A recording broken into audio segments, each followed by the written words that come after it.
नमस्कार, स्वागत है आप सभी का ज्ञान सम्मान के मंच पे। तो हम लोग यहाँ जो है यूपी पीसीएस आरओ प्री जो है टेस्ट सीरीज 2022-23 यानी अभी 2023 में जो एग्ज़ाम होने वाला है उससे रिलेटेड हम लोग टेस्ट देख रहे थे।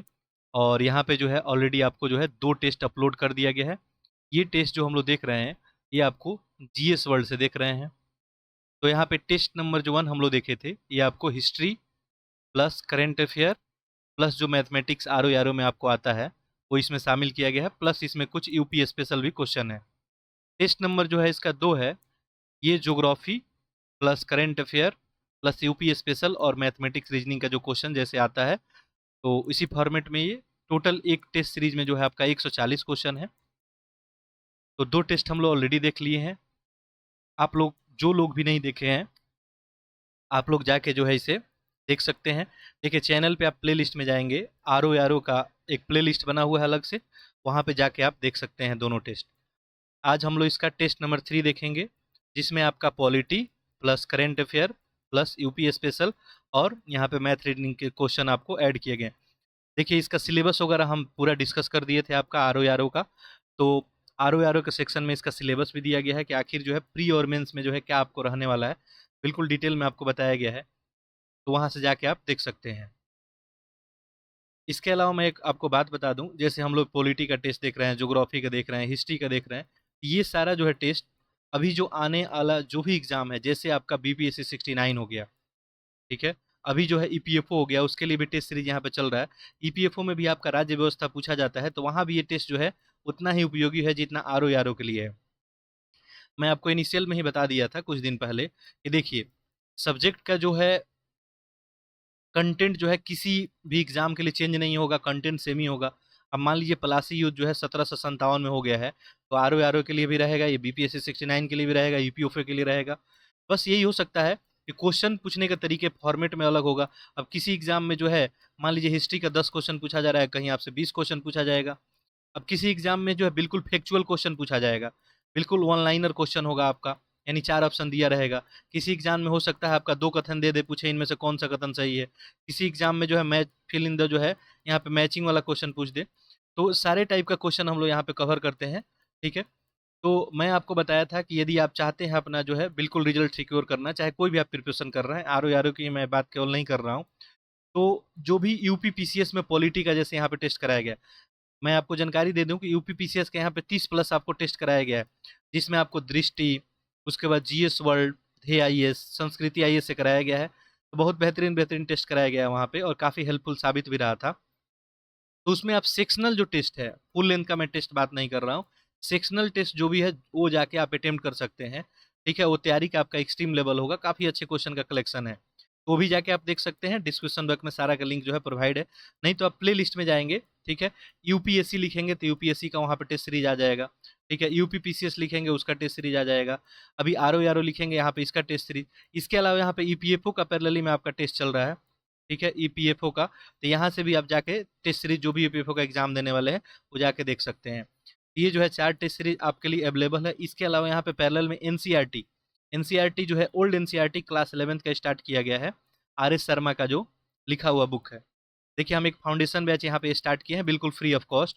वे लोग जो आपका यूपीपीसीएस 2000 जो है 24 या यूपीएससी 2024 या बीपीएससी अभी 69 या इसके अलावा जो है ईपीएफओ कोई भी आप अभी जो है स्टेट पीसीएस देने वाले हैं, तो वो बैच में आप ज्वाइन हो सकते हैं। वहाँ पे प्री एज वेल एज जो है मेंस का प्रिपरेशन कराया जा रहा है। तो डेली आपको वहाँ पे मेंस का भी क्वेश्चन लिखने के लिए दिया जाता है। आप क्वेश्चन लिख के सबमिट करते हैं, आपको वहाँ पे फीडबैक भी दिया जाएगा, साथ साथ आपको मॉनिटर भी किया जाएगा, आपको गाइड किया जाएगा और आपको सप्ताह में 1 दिन जो है लाइव क्लास हम लोग करेंगे वहाँ पे, और आप अपना फीडबैक वगैरह दे सकते हैं, कोई भी क्वेश्चन वगैरह पूछ सकते हैं। तो बैच अभी जस्ट स्टार्ट है, उसमें जो है 4 लेक्चर अपलोड हो गया है, आप चाहें तो उसमें ऐड हो सकते हैं। अच्छा ये सब जो है पीडीएफ वगैरह अगर आपको चाहिए तो आप टेलीग्राम ग्रुप इसके लिए ज्वाइन कर लेंगे। यहाँ पे टेलीग्राम ग्रुप का 2 लिंक आपको प्रोवाइड किया गया है, एक एनसीईआरटी बैच के लिए स्पेशल है, एक नॉर्मल टेलीग्राम ग्रुप है। तो वहाँ आप ज्वाइन कर लेंगे, आपको सारा पीडीएफ वगैरह वहाँ पे मिल जाएगा। इसके अलावा कोई आपका फीडबैक कमेंट होगा तो कमेंट बॉक्स में लिख सकते हैं, ठीक है। बाकी मैं जैसे बताया हूँ कि यूपीएससी का टेस्ट सीरीज भी हम लोग करेंगे, बीपीएससी 69 के लिए भी करेंगे, सारा टेस्ट सीरीज करेंगे हम लोग। थोड़ा सा आप लोग पेशेंस बना के रखेंगे, ठीक है। चलिए तो आज हम लोग देखते हैं इसका इंडियन पॉलिटी का जो है काफ़ी अच्छा अच्छा क्वेश्चन का एक कलेक्शन है। देखिए टोटल जो है 140 मार्क्स के 2 घंटे में, जिस फॉर्मेट में आपसे आर में पूछा जाता है उसी फॉर्मेट में आपको बनाया गया है। चलिए स्टार्ट करते हैं। पैरेलली मेरे साथ आप लोग अटेम्प्ट करेंगे और देखिए चैनल को जो है आप अधिक से अधिक बच्चों में शेयर करें। मैं ऑलरेडी पहले भी आप लोग को बता चुका हूँ कि कोई मेरा अपना प्रॉपर टीम नहीं है, लेकिन मेरा टारगेट जो है कि सुदूर से सुदूर ग्रामीण क्षेत्र में जहाँ जो है क्वालिटी एजुकेशन का पहुँच नहीं होता है, वहाँ तक जो है क्वालिटी एजुकेशन को पहुँचाया जाए। और आर के लिए अगर इंटरेस्टेड लोग हैं, बहुत सारे लोग कमेंट बॉक्स में लिखे हैं, मैं इसके लिए स्पेशल ग्रुप बना दूंगा और सारा आपको स्टडी मटेरियल जो मैं ऑलरेडी डिस्कस कर चुका हूँ, आपको स्टडी मटेरियल आपको दे दूंगा। जहाँ जरूरत होगा वहाँ मैं आपको क्लास लूंगा। ठीक है, सारा कुछ आपके लिए फ्री ऑफ कॉस्ट रहेगा। ठीक है, तो आप कमेंट बॉक्स में यस लिख सकते हैं ये टेस्ट सीरीज के, जिससे हमें पता चलेगा आखिर कितने लोग इंटरेस्टेड हैं। देखिए मैक्सिमम लोग यदि अटेंड करेंगे तो हमको भी अच्छा लगेगा, हमारा भी मनोबल ऊंचा रहेगा।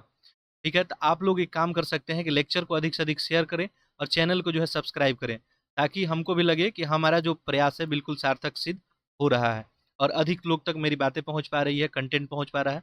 चलिए, तो पैरेलली मेरे साथ आप लोग क्वेश्चन अटेम्प्ट करेंगे। अगर आपके पास OMR सीट नहीं है तो 1 से 140 तक नंबरिंग कर लें और पैरेलली मैं थोड़ा सा आपको वक्त दूंगा, आप लोग यहाँ पे आंसर करेंगे। देखिए क्वेश्चन नंबर 1 देखते हैं। किस अधिनियम में भारत में संघीय न्यायालय की स्थापना का उल्लेख किया गया है कि भारत में एक संघीय न्यायालय होगा? और ये बात भारत सरकार अधिनियम 1935 में था। ठीक है, कि भारत का क्या होगा, एक संघीय न्यायालय होगा। इससे पहले अगर बात करें तो आप देखे होंगे कि रेगुलेटिंग एक्ट जो आपका 1773 में आया था, और उसके तहत कोलकाता में क्या किया गया था, एक सर्वोच्च न्यायालय का स्थापना किया गया था 1774 में। ठीक है, लेकिन ये बात हो रहा है भारत के संघीय न्यायालय का, ये जो है आपका अधिनियम 1935 के तहत किया गया था। अगला क्वेश्चन देखें।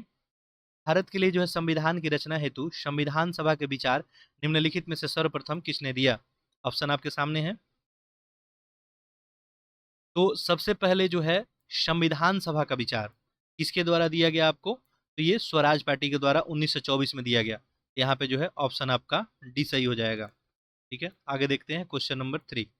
निम्नलिखित में से जो है कौन सा कथन सत्य नहीं है, यानी इसमें आपको गलत कथन बताना है। संविधान सभा की पहली बैठक 1946 में हुई थी। ठीक है, ये कथन तो आपको क्या है, सही है, आपको पता ही है। नेक्स्ट देखें। प्रस्तावना को 13 दिसंबर 1946 को स्वीकार किया गया था। ठीक है, दूसरा स्टेटमेंट है। नेक्स्ट देखें। 24 जनवरी 1950 को संविधान सभा का अंतिम बैठक हुआ था।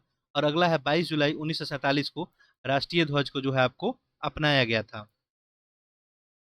अब जो है यहाँ पे जो स्टेटमेंट बी दिया गया है ये आपका क्या है, असत्य है। ठीक है, बात यहाँ पे क्या लिखा हुआ कि प्रस्तावना को 13 दिसंबर 1946 को स्वीकार किया गया था। ये जो प्रस्तावना अपनाया था वो 13 दिसंबर 1946 को क्या किया गया था, आपको स्वीकार नहीं किया गया था, ये अभी पेश किया गया था। अब कोई भी चीज पेश किया जा रहा है, प्रस्तुत किया जा रहा है, तो तुरंत तो उसी दिन स्वीकार नहीं किया जाएगा। ये स्वीकार नहीं किया गया था। 22 जनवरी 1947 को इसको बहुत सुधारों के बाद सर्वसम्मति से इसको स्वीकार किया गया था। कब स्वीकार किया गया था? 22 आपको जनवरी को 1947। ये स्टेटमेंट गलत हो गया। खैर यहाँ पे वर्ड अगर यूज किया रहता कि 23 दिसंबर 1946 को जो है पेश किया गया था, ये भी वर्ड आपका स्टेटमेंट सही हो जाता। आगे देखिए क्वेश्चन नंबर 4। 1946 में जो है गठित संविधान सभा कब विघटित हो गई थी? जनवरी 1950 है, 1949 है। देखिए जो 1946 में गठित हुई थी, विघटित कब किया जाएगा? जब आपका काम जो है पूरा हो जाएगा। तो यहाँ पे अप्रैल 19 जो है यहाँ पे 52 में जो है इसको विघटित कर दिया गया था। नेक्स्ट देखते हैं क्वेश्चन नंबर 5।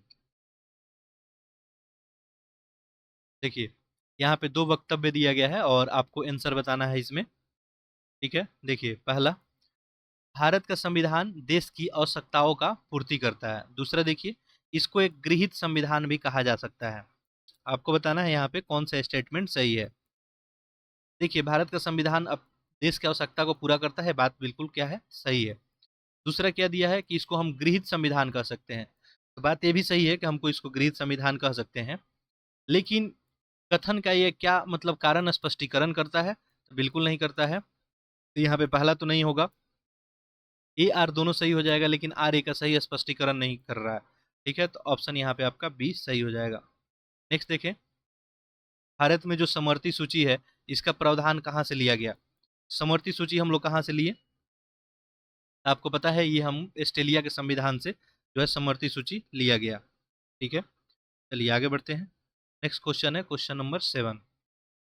पैरेलली आप लोग अटेम्प्ट करते रहे क्वेश्चन।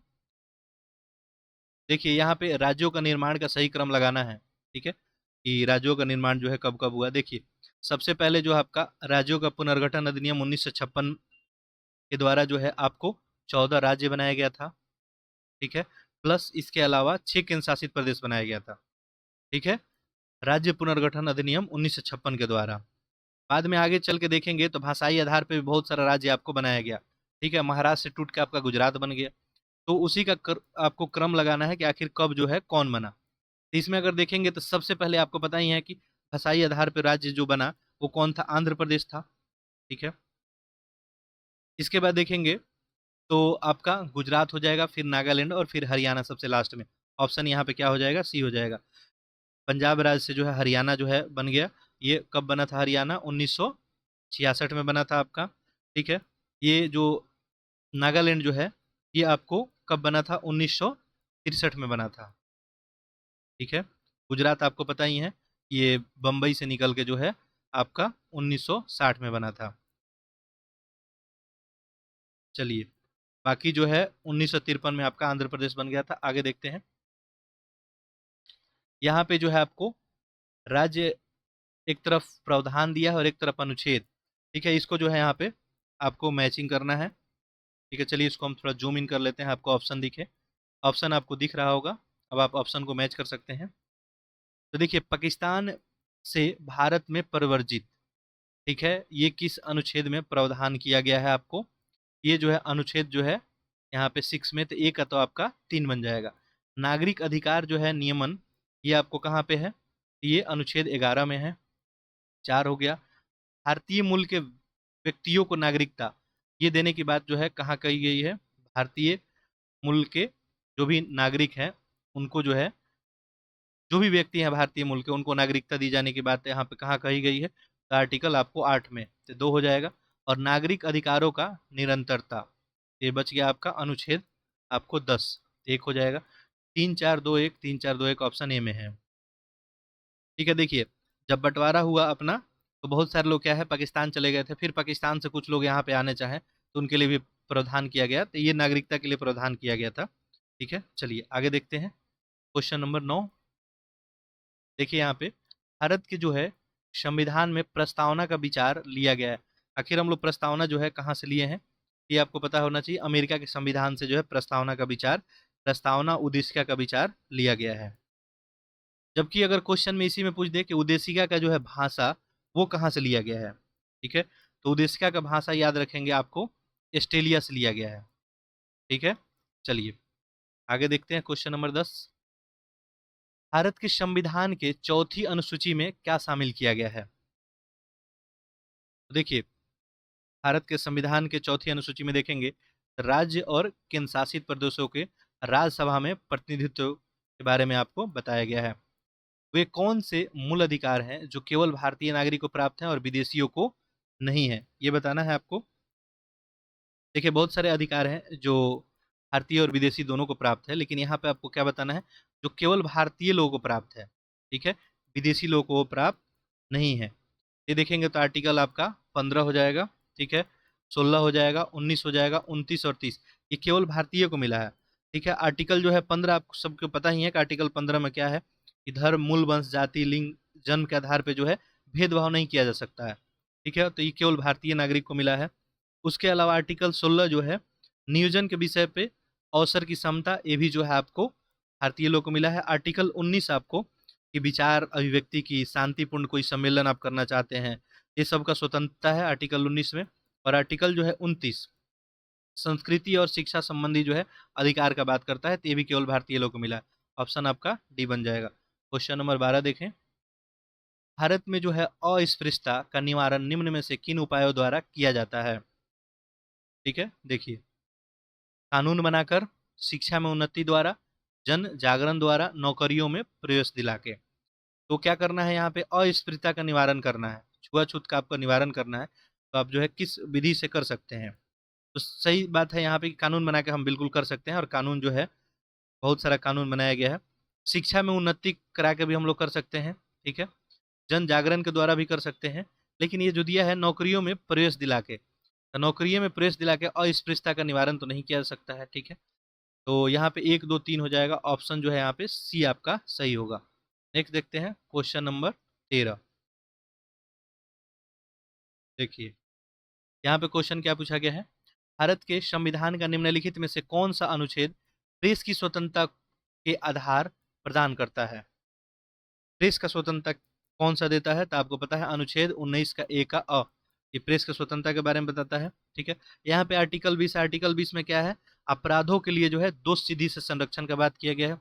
आर्टिकल 21 जो है, 21 क्या बताता है कि जीवन तथा जो है व्यक्तिगत स्वतंत्रता का अधिकार के बारे में बताता है। और आर्टिकल 19 ए का ब, ये क्या बताता है कि आप शांतिपूर्ण और निरायुध सम्मेलन का स्वतंत्रता देता है, शांतिपूर्ण आप सम्मेलन कर सकते हैं। चलिए आगे देखते हैं क्वेश्चन नंबर जो है 14। ये टेस्ट से आपका एक जो है पॉलिटी का बहुत ही बेहतरीन रिवीजन हो जाएगा।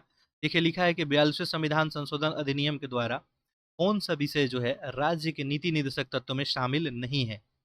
ठीक है, नीति निर्देशक तत्व में कौन सा शामिल नहीं है ये पूछा जा रहा है। देखिए 42वां संविधान संशोधन कब किया गया था, ये भी बात याद रखेंगे, 1976 में किया गया था। ठीक है, और इसमें 4 तत्व टोटल जोड़े गए थे 42वां संविधान संशोधन में। इनमें पूछ रहा है कौन शामिल नहीं है, बच्चों के स्वस्थ विकास के लिए अवसर सुनिश्चित करना। ठीक है, ये ऐड हुआ था, ये आपको आर्टिकल 39 में है। ठीक है, इसके अलावा देखेंगे उद्योगों के प्रबंधन में श्रमिकों की भागीदारी सुनिश्चित करना। ठीक है, ये आपको आर्टिकल जो है 43 ए में है। पोषण स्तर और जीवन स्तर को ऊंचा करना। ठीक है, ये जो है आपको 42वां संविधान संशोधन में ऐड नहीं किया गया था। ठीक है, बाकी नेक्स्ट क्या दे रहा है यहाँ पे, न्याय को बढ़ावा देने हेतु गरीबों को मुफ्त में कानूनी सहायता प्रदान करना। ठीक है, तो ये जो है ऐड किया गया था आपको कि गरीबों को मुफ्त में कानूनी सहायता देना, ये आपको 39 ए में था। ये सब शामिल किए गए थे और यहाँ पे सी शामिल नहीं था, ऑप्शन आपका सी ही सही उत्तर हो जाएगा। भारतीय जो है संसदीय प्रणाली ब्रिटेन की संसदीय प्रणाली से इस बात में भिन्न है कि भारत, अब देखिए भारत का संसद और ब्रिटेन का संसद सिस्टम कैसे अलग है, ये पूछा जा रहा है। तो देखिए न्यायिक जो है पुनर्लोकन के प्रणाली से। ठीक है, आंसर करेंगे इसका, बिल्कुल आपका ऑप्शन पहला ही सही हो जाएगा। देखिए भारतीय संसदीय प्रणाली में क्या है, न्यायिक पुनर्लोकन का जो है प्रणाली है, बल्कि ब्रिटेन में ये देखने को आपको नहीं मिलेगा। ठीक है, तो इस तरह से जो है इससे अलग हो जाएगा। क्वेश्चन नंबर देखते हैं 16। जो स्वर्ण सिंह समिति ने कितने मूल कर्तव्यों को संविधान में जोड़े जाने का सुझाव दिया था, कितने मूल कर्तव्यों को ऐड करना है। ठीक है, ये दिए थे आपको, स्वर्ण सिंह समिति की बात हो रही है। और स्वर्ण सिंह समिति का गठन जो है कब हुआ था आपका, 1976 में। ठीक है, और इनके द्वारा जो है केवल जो है 8 मूल कर्तव्यों को जो है जोड़ने की बात की गई थी। ठीक है, फिर आपको 42वां संविधान संशोधन किया गया और वहां पे मूल कर्तव्य कितना हो गया आपका, 10 हो गया। ठीक है, अभी जो हाल फिलहाल में यहाँ पे 11 है टोटल। चलिए क्वेश्चन नंबर हम लोग 17 देखते हैं। यहाँ पे जो है मूल अधिकार दिया है और कौन से अनुच्छेद में, अच्छा बताना है कि कौन सा कथन इसमें आपको सुमेलित है। ठीक है, देखिए प्रारंभिक शिक्षा का अधिकार, आर्टिकल 19। आपको पता है आर्टिकल 19 में तो स्वतंत्रता का दिया गया है, नागरिकों को स्वतंत्रता की बात की गई है, तो यहाँ पे तो ये गलत हो जाएगा। ठीक है, ये जो है प्रारंभिक शिक्षा का अधिकार अनुच्छेद किस में है, याद रखेंगे आर्टिकल 21 में है, तो पहला गलत हो गया। संवैधानिक उपचारों का अधिकार आर्टिकल 22, दूसरा भी आपको गलत हो गया। संवैधानिक उपचारों का अधिकार किस में है, आर्टिकल 32 में है। नेक्स्ट देखिए अल्पसंख्यकों का शिक्षा संस्थानों में स्थापना और प्रशासन का अधिकार, अल्पसंख्यक लोगों के लिए। ठीक है, तो ये जो है आर्टिकल 30 में। और नेक्स्ट है प्राण और दैहिक स्वतंत्रता का अधिकार, आर्टिकल 20 में। तो प्राण और दैहिक स्वतंत्रता तो आर्टिकल 21 में है, ये भी गलत हो गया। यहाँ पे सही पूछा गया था, तो सही क्या हो गया आपका, ऑप्शन सी हो गया। नेक्स्ट क्वेश्चन देखते हैं हम लोग, क्वेश्चन नंबर 18। देखिए निम्नलिखित कथनों पर ध्यान दीजिए और बताइए कि उपयुक्त में से कौन सा मूल कर्तव्य है, ये बताना है आपको। ठीक है, देश की रक्षा करना है और राष्ट्र की सेवा करना है, मूल कर्तव्य में इसको शामिल किया गया है। देखिए नेक्स्ट देखते हैं, ज्ञान अर्जन तथा सुधार की भावना से विकास करें, ये भी है। पर्यावरण का संरक्षण तथा वन्य जीव की रक्षा और राष्ट्रीय महत्व और स्मारकों का आपको संरक्षण करना। ठीक है, देखिए ये देश की रक्षा करना और आह्वान किए जाने पर राष्ट्र की सेवा करना, ये आपको है आर्टिकल 51 ए में। ठीक है, तो पहला वाला तो आपका ऑप्शन सही हो जाएगा। ठीक है, ये ज्ञान अर्जन और सुधार की भावना से विकास करना। ठीक है, आप आर्टिकल जो है 51 ए में देखेंगे, 51 ए के 8 में, तो वैज्ञानिक दृष्टिकोण से मानवतावाद की बात की गई है, ज्ञान अर्जन और सुधार की भावना से विकास की बात की गई है। ठीक है। और नेक्स्ट है पर्यावरण की संरक्षण, वन्य जीव का रक्षा, राष्ट्रीय महत्व के, ये सब जो है आपको ये मैटर जो है देखेंगे।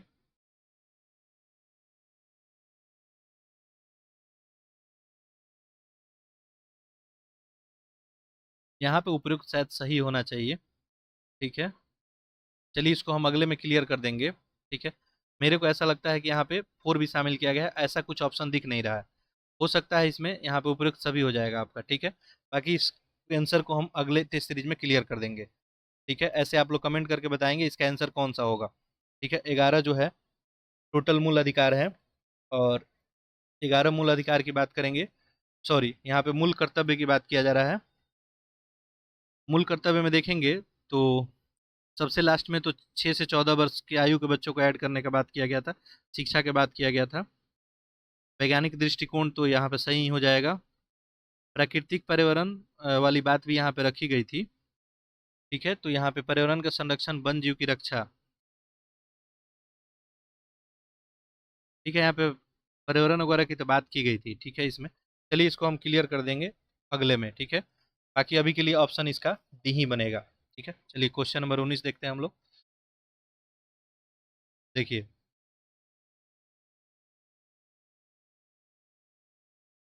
संविधान के जो है किस अनुच्छेद के अंतर्गत राज्य के विधानसभाओं में अनुसूचित जाति और जनजातियों के लिए आरक्षण दिया गया है?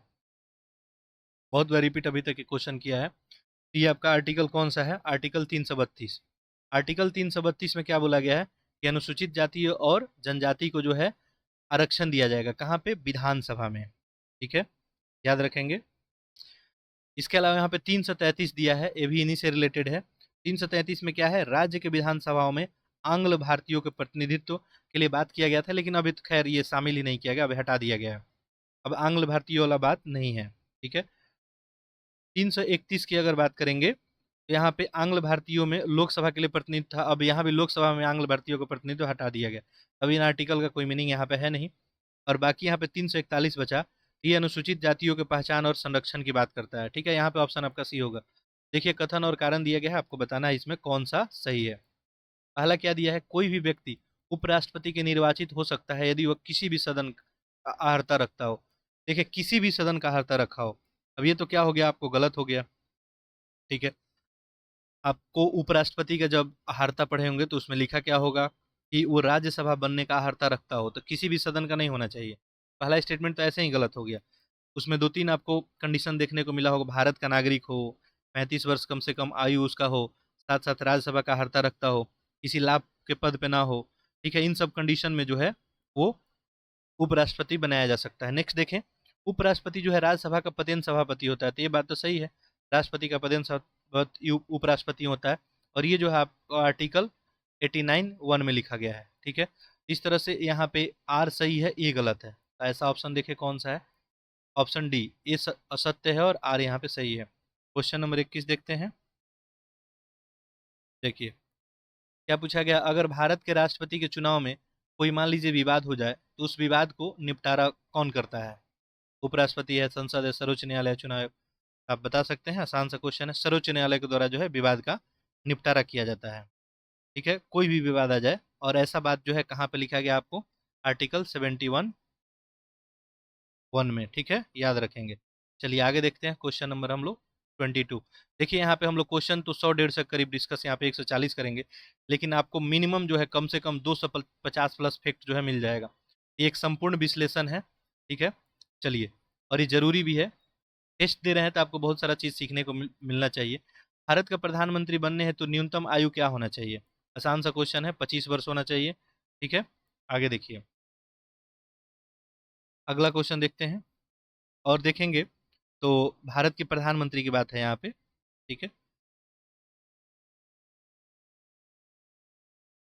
आगे देखते हैं। मंत्रिपरिषद के जो है सभी सदस्य सामूहिक रूप से उत्तरदायी होते हैं।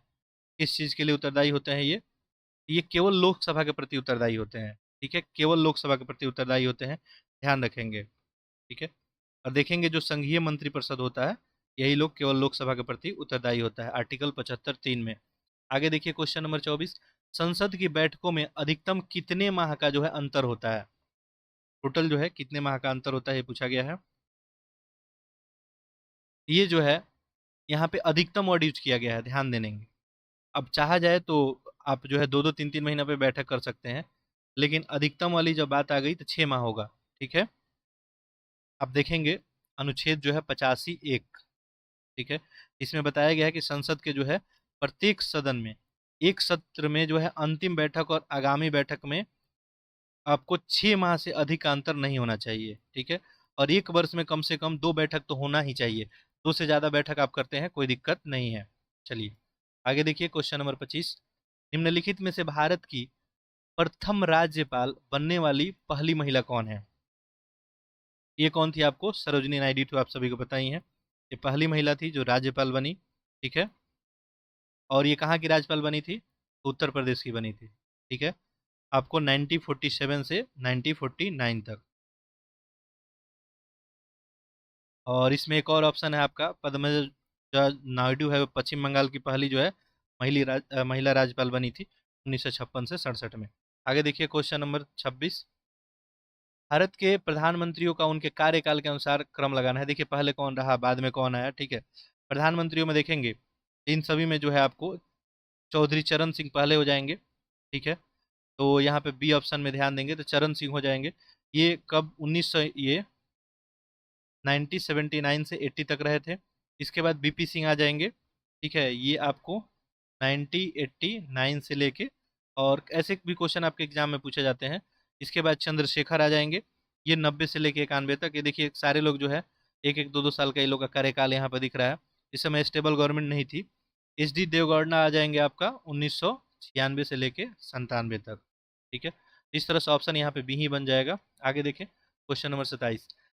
भारत सरकार को कानूनी विषयों पे कौन परामर्श देता है? आसान सा क्वेश्चन है। ये देता है महान्यायवादी। ठीक है, और ये आपको आर्टिकल 76 में देखेंगे कि कोई भी कानूनी जब मामला आएगा तो भारत सरकार का ये क्या होता है? प्रथम विधि अधिकारी होता है जो भारत सरकार की तरफ से बात करता है।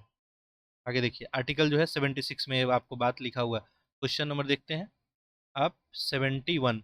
देखिए 71वें संविधान संशोधन के द्वारा 8वीं अनुसूची में कौन सी 3 भाषा जो है ऐड की गई?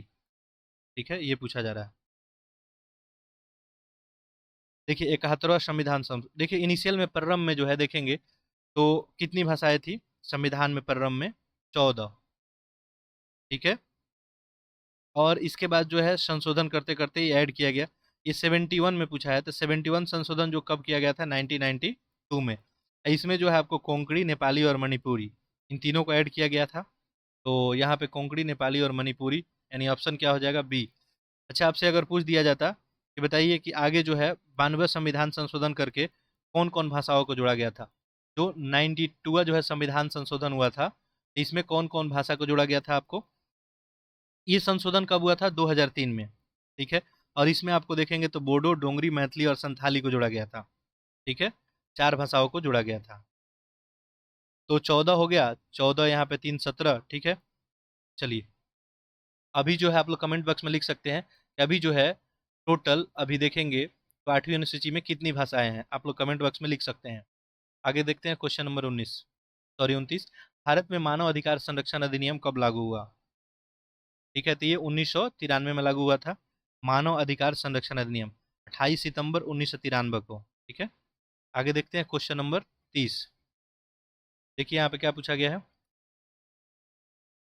यहाँ पूछा गया है कि मुख्य निर्वाचन आयुक्त के बारे में कौन सा कथन असत्य है, गलत बताना है। ठीक है, देखिए सबसे पहला है इनका कार्यकाल जो है 6 वर्ष का होता है। ठीक है, तो ये तो बात सही है, इनका कार्यकाल 6 वर्ष या 65 वर्ष आयु होने से पहले जो भी आ जाए ये रखा जाता है। ठीक है, दूसरा है ये 70 वर्ष की आयु तक अपने पद पे रह सकते हैं। देखिए कंडीशन ही लिखा गया है कि 6 वर्ष या 65 वर्ष की आयु तक, तो 70 वर्ष तक कहाँ से रहेंगे? ठीक है, तो ऐसे ही गलत हो गया। सेवानिवृत्ति के बाद अन्य नियुक्तियों पे रोक नहीं है। ठीक है, इसके बाद है इनके हटने का तरीका उच्चतम न्यायालय के न्यायाधीश के ही समान है। ठीक है, तो ये सारा कुछ सही है। बाकी आप देखेंगे तो अनुच्छेद जो है 324 पढ़ेंगे आप, आर्टिकल 324। इसमें निर्वाचन आयोग की जो है एक व्यवस्था की गई है और उनके बारे में सारा प्रावधान लिखा गया है। चलिए आगे देखते हैं क्वेश्चन नंबर 31। देखिए क्वेश्चन क्या लिखा गया है। धन विधेयक के बारे में कौन सा कथन असत्य है? फिर यहाँ पे गलत ही बताना है आपको धन विधेयक के बारे में। पहले देखिए, इसे अध्यक्ष के प्रमाणन की जरूरत होती है। बिल्कुल ही बात ये क्या है, सही है। ये धन विधेयक जो है, कौन सा विधेयक धन विधेयक है या नहीं है, ये लोकसभा का अध्यक्ष ही निर्णय लेते हैं। ठीक है, अनुच्छेद 110 में ऐसा बात लिखा हुआ है। ये पहला बात तो आपका सही हो गया। इसे राज्यसभा में अधिकतम 14 दिन के लिए ही रोक, देखिए धन विधेयक पर राज्यसभा का कोई अधिकार होता नहीं है, 14 दिन मैक्सिमम ही रोक सकते हैं। ये भी बात क्या है, सही है। राज्यसभा कुछ संशोधन या सिफारिश कर सकती है। अब धन विधेयक पे एकाधिकार लोकसभा का है, तो ये तो गलत हो गया, यानी यही क्या हो जाएगा, आपका ऑप्शन सही हो जाएगा। नेक्स्ट देखें, लोकसभा में अस्वीकृत होने पर सरकार को त्याग पत्र देना पड़ता है। ठीक है, अब लोकसभा में अस्वीकृत हो जाए तो सरकार को त्याग पत्र देना पड़ता है, ये तो बात आपका क्या हो जाएगा, सही हो जाएगा। ठीक है, तो यहाँ पे जो है चूंकि गलत बताना था, तो ऑप्शन आपका सी हो जाएगा। आगे देखें, क्वेश्चन नंबर 32। यहाँ पे क्या लिखा है, दोनों सदनों के संयुक्त बैठक का प्रावधान संविधान के कौन से अनुच्छेद में किया गया है? ठीक है, तो ये जो है आर्टिकल 108 में किया गया है। ठीक है, अब आपको अगर कोई मान लीजिए विधेयक आता है और दोनों सदन जो है उसमें सहमति नहीं बन पाता है, तो ऐसी परिस्थिति में क्या होता है, संयुक्त जो है बैठक बुलाया जाता है। ठीक है, जैसे मान लीजिए कि कोई विधेयक आ रहा है और लोकसभा में जो है पास हो जाता है, राज्यसभा में जाता है और वहाँ पे राज्यसभा में इसको रोक दिया जाता है। ऐसे केस में जो है अब ये बनाना जरूरी है, तो ऐसे में बुलाया जाता है। ठीक है, चलिए आगे देखते हैं हम लोग, क्वेश्चन नंबर 33। राज्यसभा में अधिकतम सदस्यों की संख्या हो सकती है, अधिकतम वर्ड यूज किया है। ठीक है? अधिकतम जो है 250। ठीक है, अभी जो है वर्तमान में देखेंगे तो राज्यसभा में कितना है, 245। लेकिन चूंकि अधिकतम पूछा था, तो यहाँ पे आंसर क्या बनेगा आपका, यहाँ पे 200। अच्छा, इसमें भी 245 में आप ध्यान देंगे तो 229 जो है आपको राज्यों का प्रतिनिधित्व करते हैं, 4 इसमें जो है आपको संघ राज्य क्षेत्र से, और 12 सदस्य जो है राष्ट्रपति द्वारा मनोनीत होते हैं। ठीक है, ये भी बात आप ध्यान रखेंगे, तो 29 4 33 और 12 45 हो जाएगा। ठीक है, तो अधिकतम वर्ड यूज किया था, इसलिए यहाँ पे क्या हो जाएगा आपका, ऑप्शन सी हो जाएगा। क्वेश्चन नंबर 34 देखते हैं। देखिए यहाँ पे क्या पूछा गया, निम्नलिखित राज्यों में किन्हें जो है राज्यसभा में समान प्रतिनिधित्व प्राप्त है? राज्यसभा में समान प्रतिनिधित्व की बात पूछी जा रही है। ठीक है, तो यहाँ पे अगर देखेंगे तो छत्तीसगढ़ आपको ऑप्शन में दिख रहा है। छत्तीसगढ़ में जो है 5 सीटें हैं। झारखंड की बात करेंगे यहाँ पे, तो झारखंड में 6 है, तो ये तो पहला वाला समान नहीं है, तो ये तो गलत हो जाएगा। गुजरात और कर्नाटक है, और गुजरात में देखेंगे तो 11 है। ठीक है, और कर्नाटक में देखेंगे आप तो यहाँ पे जो है 12 है, तो ये भी समान नहीं है, ये भी गलत हो गया। मध्य प्रदेश और आंध्र प्रदेश, देखिए आंध्र प्रदेश में जो है आपको यहाँ पे मध्य प्रदेश में ध्यान देंगे तो 11 है। ठीक है, मध्य प्रदेश में 11 है, और आंध्र में भी देखेंगे तो यहाँ भी 11 ही है। हाँ, ये क्या है, समान है। ठीक है, तो समान प्रतिनिधित्व वाला मिल गया अपना, ऑप्शन कौन सा हो गया, सी। बाकी यहाँ पे असम और केरल दिया था। ठीक है, तो असम में तो 7 था और केरल में 9 था। ठीक है, तो ये भी नहीं था। ठीक है, चलिए आगे बढ़ते हैं। ऐसा क्वेश्चन भी पूछा जाता है एग्जाम में। देखिए, निम्न में से कौन सी एक याचिका अधीनस्थ न्यायालय की कार्य पद्धति का परीक्षण करती है? ठीक है, ये कौन सा हो जाएगा, उत्प्रेषण हो जाएगा। ठीक है, आगे देखिए, राष्ट्रपति पे महाभियोग की प्रक्रिया संसद के किस सदन द्वारा लाया जाता है? महाभियोग का प्रक्रिया दिया है, लोकसभा के द्वारा, संसद के किसी भी सदन के द्वारा। तो यहाँ पे सही ऑप्शन अपना मिल गया, ऑप्शन बी, संसद के किसी सदन द्वारा, लोकसभा या राज्यसभा द्वारा लाया जा सकता है। ठीक है, महाभियोग का बात जो है आर्टिकल 61 ये आपको ए में जो है देखने को मिलेगा। चलिए आगे बढ़ते हैं। नेक्स्ट देखते हैं, क्वेश्चन नंबर 37। भारतीय संविधान के बिरहद होने का क्या कारण है? आखिर भारतीय संविधान इतना बड़ा हो गया, विस्तृत प्रशासनीय प्रावधान होने की वजह से, इसमें अनेक संविधान का अनुभव रखा गया है, इसकी वजह से, यह संघ और राज्य सरकारों का संविधान है, इसलिए यह एक बड़े देश का शासन से संबंधित है। भारत के संविधान का इतना बड़ा होने का मुख्य कारण इसमें आपको क्या हो सकता है, ये संघ और राज्य सरकारों के संविधान है, इसलिए यहाँ पे जो है मुख्य कारण आप बता सकते हैं। ऑप्शन यहाँ पे सी जो है सही हो जाएगा। आगे देखते हैं, क्वेश्चन नंबर 38। किस अनुच्छेद में उच्च न्यायालय की रीट जारी करने की शक्ति है? देखिए, रीट जारी करने की शक्ति कौन सा अनुच्छेद जो है देता है? ठीक है, तो यहाँ पे 2 अनुच्छेद होता है, लेकिन यहाँ पे क्या पूछा है, उच्च न्यायालय के बारे में, यानी आपसे हाई कोर्ट के बारे में पूछा जा रहा है। ठीक है, उच्चतम न्यायालय के बारे में नहीं पूछा जा रहा है, सुप्रीम कोर्ट के बारे में नहीं पूछा जा रहा है। यहाँ पे ऑप्शन हो जाएगा आर्टिकल 226। ठीक है, चलिए आगे बढ़ते हैं। नेक्स्ट है क्वेश्चन, क्वेश्चन नंबर 39। यहाँ पे सूची 1 है, सूची 2 है, और यहाँ पे आपको जो है आंसर दिया गया है, ऑप्शन दिया गया है। ठीक है, देखिए, देख लेते हैं। देखिए, सबसे पहले इसमें आर्टिकल 78 है। आर्टिकल 78 में जो है राष्ट्रपति को जानकारी देने के संबंध में प्रधानमंत्री के कर्तव्य के बारे में बताया गया है। ये तो 1 का 2 हो गया। ठीक है, यहाँ पे एलिमिनेशन आप लगा सकते हैं। तो ऑप्शन में हम लोग देख सकते हैं कि क्या 1 का 2 केवल एक जगह दिया है। अच्छा, यहाँ पे बी और डी में दिया है, तो ए तो एलिमिनेट हो गया और सी भी एलिमिनेट हो गया। अब यहाँ पे देखें तो बी में भी 4 4 दिया है, सी में ही अपना फैसला होगा। ठीक है, देख लेते हैं।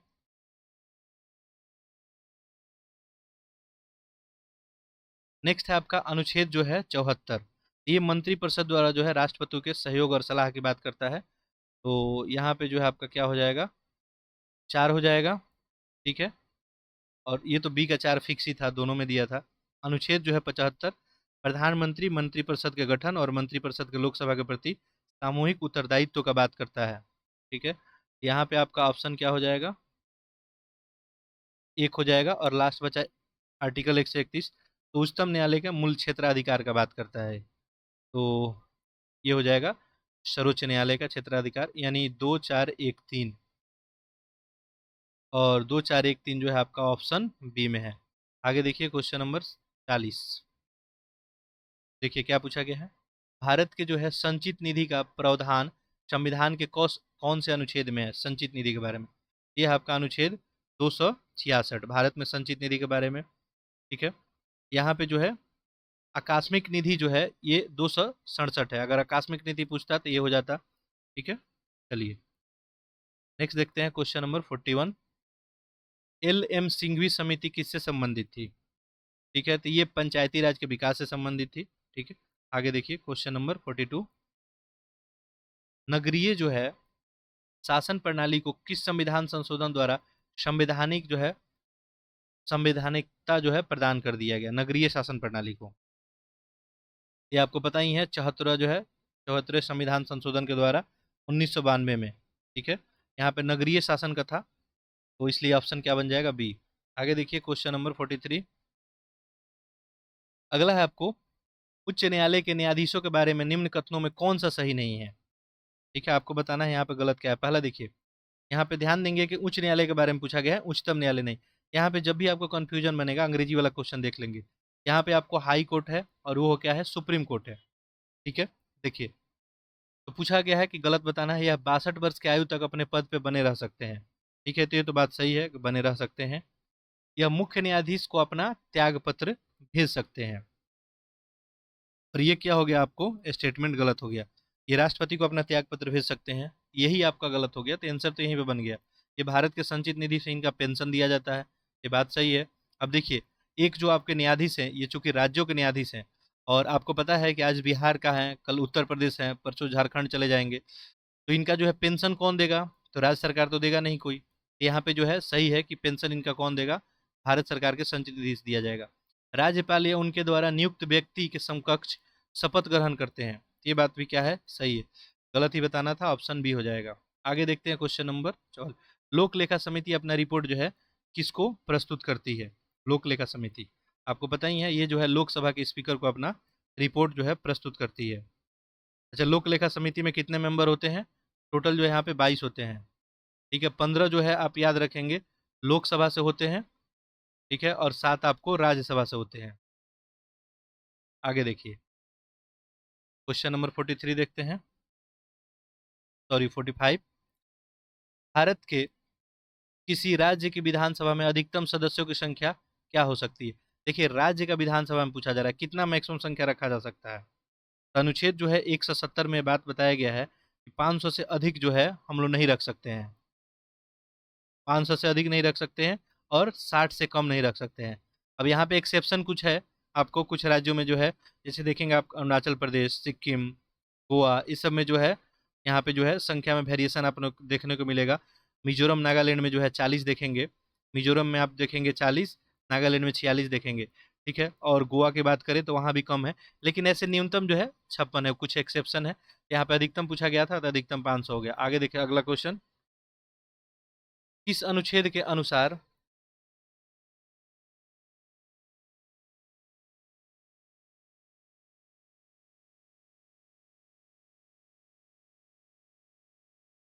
किस अनुच्छेद के अनुसार भारत के राष्ट्रपति के द्वारा राष्ट्रीय आपातकाल की घोषणा की जा सकती है? ठीक है, ये पूछा है कि राष्ट्रीय आपातकाल की घोषणा की बात किया है। देखिए अगर आपात की बात करेंगे यहाँ पे, तो आपका जो है सही ऑप्शन क्या हो जाएगा, अनुच्छेद 352। ठीक है, अनुच्छेद 352 में जो है राष्ट्रीय आपात की घोषणा की बात कही गई है। 356 में देखेंगे तो राष्ट्रपति शासन के बारे में बताया जाता है। ठीक है, राष्ट्रपति शासन का। और 360 में देखेंगे तो यहाँ पे वित्तीय आपात की बात बताई जाती है। तो ये कंटिन्यू याद रखेंगे, 352 प्लस 4 ऐड करेंगे 356 आ जाएगा। ये राष्ट्रपति शासन वाला हो जाएगा और ये वित्तीय आपात। खैर वित्तीय आपात आज तक भारत में कभी नहीं लगाया गया। नेक्स्ट देखते हैं हम लोग क्वेश्चन नंबर, अच्छा यहाँ पे आर्टिकल 355 है। आखिर 355 किससे रिलेट करता है ये भी जान जाए आप। संघ का कर्तव्य बताएगा कि बाह्य कर्मण और आंतरिक अशांति में प्रत्येक राज्यों का रक्षा करना है। ठीक है, तो संघ के कर्तव्यों के बारे में ये बताता है। आगे देखिए क्वेश्चन नंबर 47, निम्नलिखित में से कौन सा एक संवैधानिक निकाय नहीं है? ठीक है, आपको बताना है संवैधानिक निकाय कौन नहीं है। देखिए अनुसूचित जाति आयोग है, वित्त आयोग है, राजभाषा, ये तो सब संवैधानिक। केंद्रीय सूचना आयोग, इसका स्थापना देखेंगे तो 2000 आपको 5 में किया गया था। ठीक है, और ये जो है आपको एक संवैधानिक निकाय नहीं है। ठीक है, चलिए आगे देखते हैं हम लोग। तो ऑप्शन यहाँ पे ये बनेगा, राष्ट्रीय जो है अन्वेषण अभिकरण यानी एनआईए की स्थापना का वर्ष क्या है, ये आपसे पूछा है। ठीक है, एनआईए का स्थापना का वर्ष जो है 2009 है। ठीक है, अधिनियम जो है 2008 के द्वारा इसको जो है स्थापित किया गया था। और एनआईए जो है ये गृह मंत्रालय भारत सरकार के नियंत्रण में रहता है, ये भी बात ध्यान रखेंगे। राष्ट्रीय मानव अधिकार आयोग से संबंधित कथनों में कौन सा सही है, ये बताना है आपको। यह एक संविधिक निकाय है, तो आपको पता ही होना चाहिए मानव अधिकार आयोग जो है ये एक संविधिक निकाय है। तो ये तो पहला ही स्टेटमेंट सही हो गया आपका, आगे बढ़ने की जरूरत नहीं है। आगे देखते हैं क्वेश्चन नंबर 50, किस राज्य में सर्वप्रथम पंचायती राज का आरंभ हुआ था? आसान सा क्वेश्चन है आपके लिए, ये कहाँ हुआ था? राजस्थान में। ठीक है, आप सभी को बताइए 2 अक्टूबर 1959 को जो है राजस्थान के नागौर जिले में जो है ये उस समय के प्रधानमंत्री नेहरू के द्वारा जो है स्थापना किया गया था। आगे देखिए क्वेश्चन नंबर 51, निम्नलिखित वक्तव्य विचार कीजिए और बताइए कि इसमें कौन सा आपको सही होगा। ठीक है, बाकी ऑप्शन उधर है, ऐसे देख लेते हैं। राज्य के वित्त आयोग एक संवैधानिक निकाय है, पहला दिया है। ठीक है, तो वित्त आयोग तो पता ही है आपको कि संवैधानिक संस्था है। ठीक है, नेक्स्ट देखिए, संघीय वित्त आयोग पंचायतों को जो है वित्तीय सहायता देने के लिए संतुति नहीं कर सकता है। ठीक है, तो ये कथन तो आपको क्या हो गया, गलत हो गया। ठीक है, ये कह रहा है संतुति नहीं कर सकता है, ऐसा किया जा सकता है। यहाँ पे ए आपको सही है, आर गलत है। ऑप्शन अब देखते हैं, ए सही और आर गलत ऑप्शन सी में दिख रहा है। आगे देखिए क्वेश्चन नंबर देखते हैं 52, देखिए पूछा है कि सरकारी आयोग के गठित हुआ था निम्न में से किसकी समीक्षा करने के लिए? सरकारी आयोग, तो आपको पता ही है कि संघ और राज्य के मध्य जो है संबंधों के बारे में जो है जानने के लिए सरकारी आयोग का अध्यक्षता किया गया था 1983 में। ठीक है, चलिए आगे बढ़ते हैं। ये लोग अपना रिपोर्ट दिए थे 1987 में। अगला है आपको, परकलन समिति के बारे में कौन सा कथन सही नहीं है? परकलन समिति के बारे में पूछा जा रहा है। जॉन मथाई के सिफारिश पे 1921 में गठित की गई थी। ठीक है, इसके सदस्यों की संख्या 30 है। देखिए परकलन समिति के बारे में आप सभी को पता ही होगा। ठीक है, तो ये स्वतंत्रता के बाद जो है पहली बार जॉन मथाई की सिफारिश पे ही की गई थी, लेकिन ये 1921 में नहीं की गई थी। ठीक है, ये 1950 में की गई थी। ये तो आपको क्या हो गया, गलत गलत ही ढूंढना था, तो अपने को ऑप्शन पहले ही दिख गया। ठीक है, इसमें शुरू में तो 25 सदस्य थे, लेकिन 1956 में जो है इसमें 30 सदस्यता कर दिया गया था। तो ये तो बात सही है, इसमें सदस्यों के सभी लोकसभा के ही सदस्य होते हैं। देखिए परकलन समिति में सभी जो है लोकसभा के ही सदस्य होते हैं, ये भी सही है। इसका अध्यक्ष जो है सत्ताधारी दल का नेता होता है। सारे यहाँ सही है, गलत ऑप्शन भी है। आगे देखिए, भारतीय संविधान के किस अनुच्छेद में अंतर्राज्यीय परिषद की व्यवस्था है? अंतर्राज्यीय परिषद की व्यवस्था जो है आर्टिकल 263 में किया गया है। आगे देखिए, संघ लोक सेवा आयोग जो है एक संवैधानिक निकाय है। क्यों? क्योंकि इसका गठन जो है तो देखिए कार्यपालिका के आदेश के तहत हुआ है, संसद में पारित अधिनियम के तहत, राष्ट्रपति के अध्यादेश के तहत हुआ है। ठीक है, ऐसा कुछ तो बात है नहीं। ये आपको जो है इस तरह से इसमें ऑप्शन क्या बन जाएगा, उपयुक्त में से कोई नहीं। भाषाई जो है अल्पसंख्यक वर्गों के लिए विशेष अधिकारी का प्रावधान संविधान के किस संशोधन अधिनियम के तहत दिया गया था? ठीक है, तो ये जो है आपको 7वें संविधान संशोधन अधिनियम के तहत दिया गया था। ठीक है, 1956 में। आगे देखते हैं क्वेश्चन नंबर 57। लेक्चर को देखिए आप लोग अधिक से अधिक जरूर शेयर करेंगे, चैनल को सब्सक्राइब कर लेंगे। ठीक है, देखिए एक्चुअली होता क्या है, मोटिवेशन जो है, यदि मैं लेक्चर बना रहा हूँ आपके लिए, हमारा एक जो है अपना व्यक्तिगत पर्सनली क्या है, एक टारगेट है कि अधिक से अधिक लोगों तक पहुँचना। यदि आप अधिक से अधिक लोगों तक शेयर करते हैं, और आप ही एक हमारे माध्यम है जो आप शेयर कर सकते हैं, या अपने दोस्त मित्र जो भी अपने भाई बहन है जो भी पढ़ने वाले हैं उनसे आप सब्सक्राइब करा सकते हैं। ये आपके हाथ में है। ठीक है, ये मैं नहीं कर सकता। तो इससे मेरे को क्या होता है, मोटिवेशन मिलता है कि अच्छा चलो जो है इतने लोग जो है इससे लाभान्वित हो रहे हैं, और इससे ऊर्जा जो है आता है, और इससे और हम काम करने के प्रति क्या होंगे, थोड़ा सा सकारात्मक होंगे। ठीक है, यदि मान लीजिए मैं कोई भी लेक्चर बना रहा हूँ काफ़ी मेहनत करके, काफ़ी डिटेल में आपको हर एक चीज़ डिटेल डिस्कशन प्रोवाइड कर रहा हूँ, और यदि मान लीजिए वो लेक्चर जो है अधिक देखा नहीं जाता है, एक मोटिवेशन नहीं मिलता है। ठीक है, ये मैं अपना ही नहीं बात कर रहा हूँ, किसी भी क्रिएटर का। यदि ज़्यादा से ज़्यादा लोग देखेंगे, ज़्यादा मोटिवेशन मिलेगा। बाकी जो है यहाँ से कोई आपसे कॉस्ट नहीं लिया जा रहा है, बिल्कुल फ्री में ही काम किया जा रहा है। ठीक है, देखिए पंचायती राज व्यवस्था में पंचायतों की शक्तियाँ और प्राधिकार संविधान के किस अनुच्छेद में वर्णित है? तो ये जो है देखेंगे तो 243 जी में आपको देखने को मिलेगा। आप सभी को पता ही है कि 73वां संविधान संशोधन किया गया, और इसके बाद जो है सब चीज़ें ऐड की गई थी। यहाँ पे पूछा है कि पंचायतों की शक्तियाँ और प्राधिकार की बात, तो ये 243 का ए से लेके कंटिन्यू देखेंगे तो सारा जो है पंचायतों का ही विषय है इसमें। ठीक है, 243 वाले में जी में बात लिखा गया। आगे देखें, भारत में जो है 2013 में 3 नए उच्च न्यायालयों का गठन किया गया, निम्नलिखित में से कौन सा तीनों में शामिल नहीं था? ये पूछा गया है। देखिए यहाँ पे पूछा जा रहा है कि कौन सा तीनों में शामिल नहीं है। तो देखिए मणिपुर, त्रिपुरा और मेघालय में, यहाँ मिजोरम जो है शामिल नहीं होगा। ठीक है, 2013 में देखेंगे आपको तो मणिपुर जो है आपका, मेघालय हो गया, त्रिपुरा हो गया, यहाँ पे जो है न्यायालयों का जो है गठन किया गया था। आगे देखते हैं क्वेश्चन नंबर 59। भारत के सैन्य बलों का जो है सर्वोच्च सेनापति होता है? ये बहुत ही आसान क्वेश्चन है आपके लिए। ये राष्ट्रपति ही होते हैं, आप सभी को पता है। तीनों सेनाओं के जो है प्रमुख जो है राष्ट्रपति होते हैं, चाहे थल हो गया, जल हो गया, वायु होगा। ठीक है, आगे देखिए क्वेश्चन नंबर 60। प्रधानमंत्री के शक्तियों और कार्यों से संबंधित निम्नलिखित कथनों में कौन सा असत्य है, ये बताना है। गलत कौन सा है इसमें? देखिए किसी भी समय लोकसभा विघटित करने की सिफारिश राष्ट्रपति से कर सकते हैं। बिल्कुल, ये प्रधानमंत्री के पास पावर है, उनके पास शक्ति है कि जब चाहे वो विघटित करने कर सकते हैं। उसके बाद जितने आप मंत्रालय, जितने मंत्री लोग को देख रहे हैं, ऑटोमेटिक सबका पद जो है समाप्त हो जाएगा। ये तो सही है। वह मंत्रियों को विभिन्न मंत्रालय आवंटित करता है। ठीक है, ये भी क्या है, स्टेटमेंट आपको सही है। ठीक है, भारत सरकार के सभी शासन संबंधित कार्य उसके नाम पे किए जाते हैं। देखिए किसके नाम पे कोई भी काम किया जाता है, कोई हस्ताक्षर, कोई डील करना है किसी देश के साथ, ये सब राष्ट्रपति के नाम पे किया जाता है, ना कि प्रधानमंत्री। ये तो ऐसे ही आपका गलत हो गया। वह राष्ट्र के विदेश नीति को मूर्त रूप देने के लिए महत्वपूर्ण भूमिका निभाता है। सारा कुछ सही है, यहाँ पे ऑप्शन जो है सी गलत है। आगे देखते हैं क्वेश्चन नंबर 61। अनुच्छेद 356 के अतिरिक्त संविधान के किस अनुच्छेद में वर्णित प्रावधानों के अनुसार राष्ट्रपति शासन लगाया जा सकता है? तो 356 के अलावा पूछा जा रहा है। ठीक है, ये जो है आपका अनुच्छेद 365।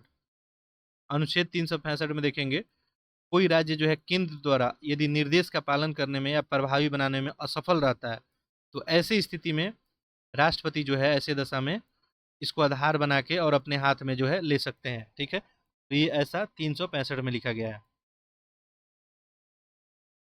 राज्यपाल का विवेकाधिकार शक्ति किस अनुच्छेद में निहित है? विवेकाधिकार जो है यहाँ पे पूछा गया है, अनुच्छेद 154 है, 63 में है। ठीक है, तो अनुच्छेद 163 है, इसका सही हो जाएगा। विवेकाधिकार दिया गया अपने बुद्धि विवेक के आधार पे जो है। बाकी जो है यहाँ पे आर्टिकल 154 है, ये राज्य के कार्यकारी शक्तियों राज्यपाल में निहित होती है, यहाँ पे लिखा गया है। ठीक है, बाकी 164 के बारे में देखें तो राज्य मंत्रिपरिषद के विधानमंडल जो भी होता है उसके प्रति क्या होता है, सामूहिक जिम्मेवारी होती है, उसका उत्तरदायित्व होता है। नेक्स्ट यदि आप देखेंगे आर्टिकल जो है 167, इसमें क्या लिखा गया है आपको कि राज्यपाल जो है सूचना देने इत्यादि मुख्यमंत्री का जो है दायित्व होता है। राज्यपाल को सूचना देना है और भी कुछ जो है मुख्यमंत्री का दायित्व के बारे में बात की गई। खैर देखते हैं हम लोग क्वेश्चन नंबर 63। देखिए यहाँ पे फिर क्या करना है, आपको सूची एक को सूची दो से सुमेलित करना है। नीचे दिए गए कोड के हेल्प से आपको उत्तर चुनना है, ठीक है। देखिए चलिए जूम इन कर लेते हैं। आपको जो आंसर नहीं दिख रहा होगा, अब तो खैर दिख रहा होगा, बट ये विजिबिलिटी थोड़ी कम हो गई होगी। बाकी देखिए नीचे यहाँ पे ऑप्शन दिख रहा है आपको, ठीक है। देखिए अनुच्छेद 131 की बात करें तो उच्चतम न्यायालय के जो है मूल क्षेत्राधिकार का बात करता है। उच्चतम न्यायालय का मूल क्षेत्राधिकारी तो 3 में है, यानी ये का 3 हो जाएगा, ठीक है। अब ऐसे में आपका ए और बी ऑप्शन तो एलिमिनेट हो गया। अनुच्छेद 126 की बात अगर करें यहाँ पे, तो ये जो है आपको कार्यकारी जो है यहाँ पे मुख्य न्यायाधीश की नियुक्ति की बात करेगा। यानी राष्ट्रपति जो है किसी न्यायाधीश को भारत के उच्चतम न्यायालय के कार्यकारी मुख्य न्यायाधीश के रूप में नियुक्त कर सकता है, ऐसा बात लिखा गया है। तो 3 4, अब देखिए आगे 3 4 तो दोनों ऑप्शन में है, सी और डी दोनों में। अभी भी आप आगे आपको देखना पड़ेगा। अनुच्छेद जो है 128 उच्चतम न्यायालय की बैठकों में सेवानिवृत्त न्यायाधीशों की उपस्थिति के बारे में बात करता है, ठीक है। यानी ये ऑप्शन 2 हो गया, और ऑप्शन 2 हो गया तो अब क्लियर हो गया, ऑप्शन अपना सी होगा, ठीक है। चलिए अब तो आपको दिख रहा होगा, ठीक है। तो इसका ऑप्शन क्या हो जाएगा, सी हो जाएगा। आगे देखते हैं चलिए, कि बहुत सारे लोग जो है लेक्चर मोबाइल पे देखते हैं, तो क्लियरिटी जो है विजिबिलिटी थोड़ी कम हो जाती है, इसलिए मैं हर एक क्वेश्चन को यहाँ पे आपके लिए जूम करता हूँ। देखिए लोकसभा के मंत्रिपरिषद के प्रति अविश्वास प्रस्ताव लाने के लिए कितने सदस्यों का समर्थन का आवश्यकता होता है। अगर मंत्रिपरिषद के प्रति अविश्वास प्रस्ताव आपको लाना है तो कितने सदस्यों का समर्थन का आवश्यकता होगा। तो लोकसभा के 3/4 सदस्यों का ध्यान रखेंगे, ठीक है। आर्टिकल जो है 75 पढ़ेंगे तो वहाँ पे आपको बताया गया है, ठीक है। चलिए नेक्स्ट देखते हैं, निम्नलिखित में से किस भाषा को 2005 में शास्त्रीय भाषा का दर्जा दे दिया गया, ठीक है। ये जो है संस्कृत को दिया गया था 2005 में। ऐसे देखेंगे तो 6 भाषाओं को अभी शास्त्रीय भाषा का दर्जा है, ठीक है। जैसे तमिल को 2004 में दे दिया गया था। इसके अलावा जो है संस्कृत को 2005 में दिया गया था, ठीक है। तो क्वेश्चन ही था अपना, ठीक है। मलयालम को भी दिया गया है 2013 में, ठीक है। इसके अलावा जो है आपको कन्नड़ को शायद नहीं मिला है, तेलुगु को तो मिला है, ठीक है। तेलुगु एक कन्नड़ को, हाँ दोनों को मिला है। इसको 2008 में दिया गया था, ठीक है। चलिए बाकी ध्यान रखेंगे कि जो है टोटल जो है 6 भाषाओं को भी जो है शास्त्रीय भाषा का दर्जा मिला हुआ है। आगे क्वेश्चन नंबर 6, भारतीय संविधान अधिक कठोर और अधिक लचीले के मध्य एक अच्छा संतुलन स्थापित करता है। भारतीय संविधान के संबंध में ये जो कथन है किसके द्वारा कहा गया है बताना है आपको। ये जो है केसी ज्वेलर के द्वारा कहा गया है। आगे देखिए, नेक्स्ट देखते हैं क्वेश्चन नंबर 67। देखिए यहाँ पे क्या लिखा गया है, निम्नलिखित में से कौन जो है संसद के लोकसभा समिति के बैठकों में उपस्थित रहता है।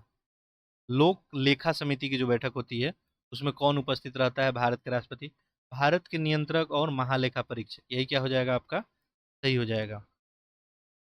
अगर नेक्स्ट देखिए, निम्नलिखित कथनों पर विचार कीजिए और बताइए कि कौन सा उपयुक्त कथन में से आपको सही है, ठीक है। पहला लिखा है कि भारत में किसी राज्य के विधान परिषद आकार में उस राज्य की विधानसभा के आधे से अधिक बड़ा हो सकती है। देखिए एक तो होता है राज्यों में विधान आपका परिषद, एक विधानसभा।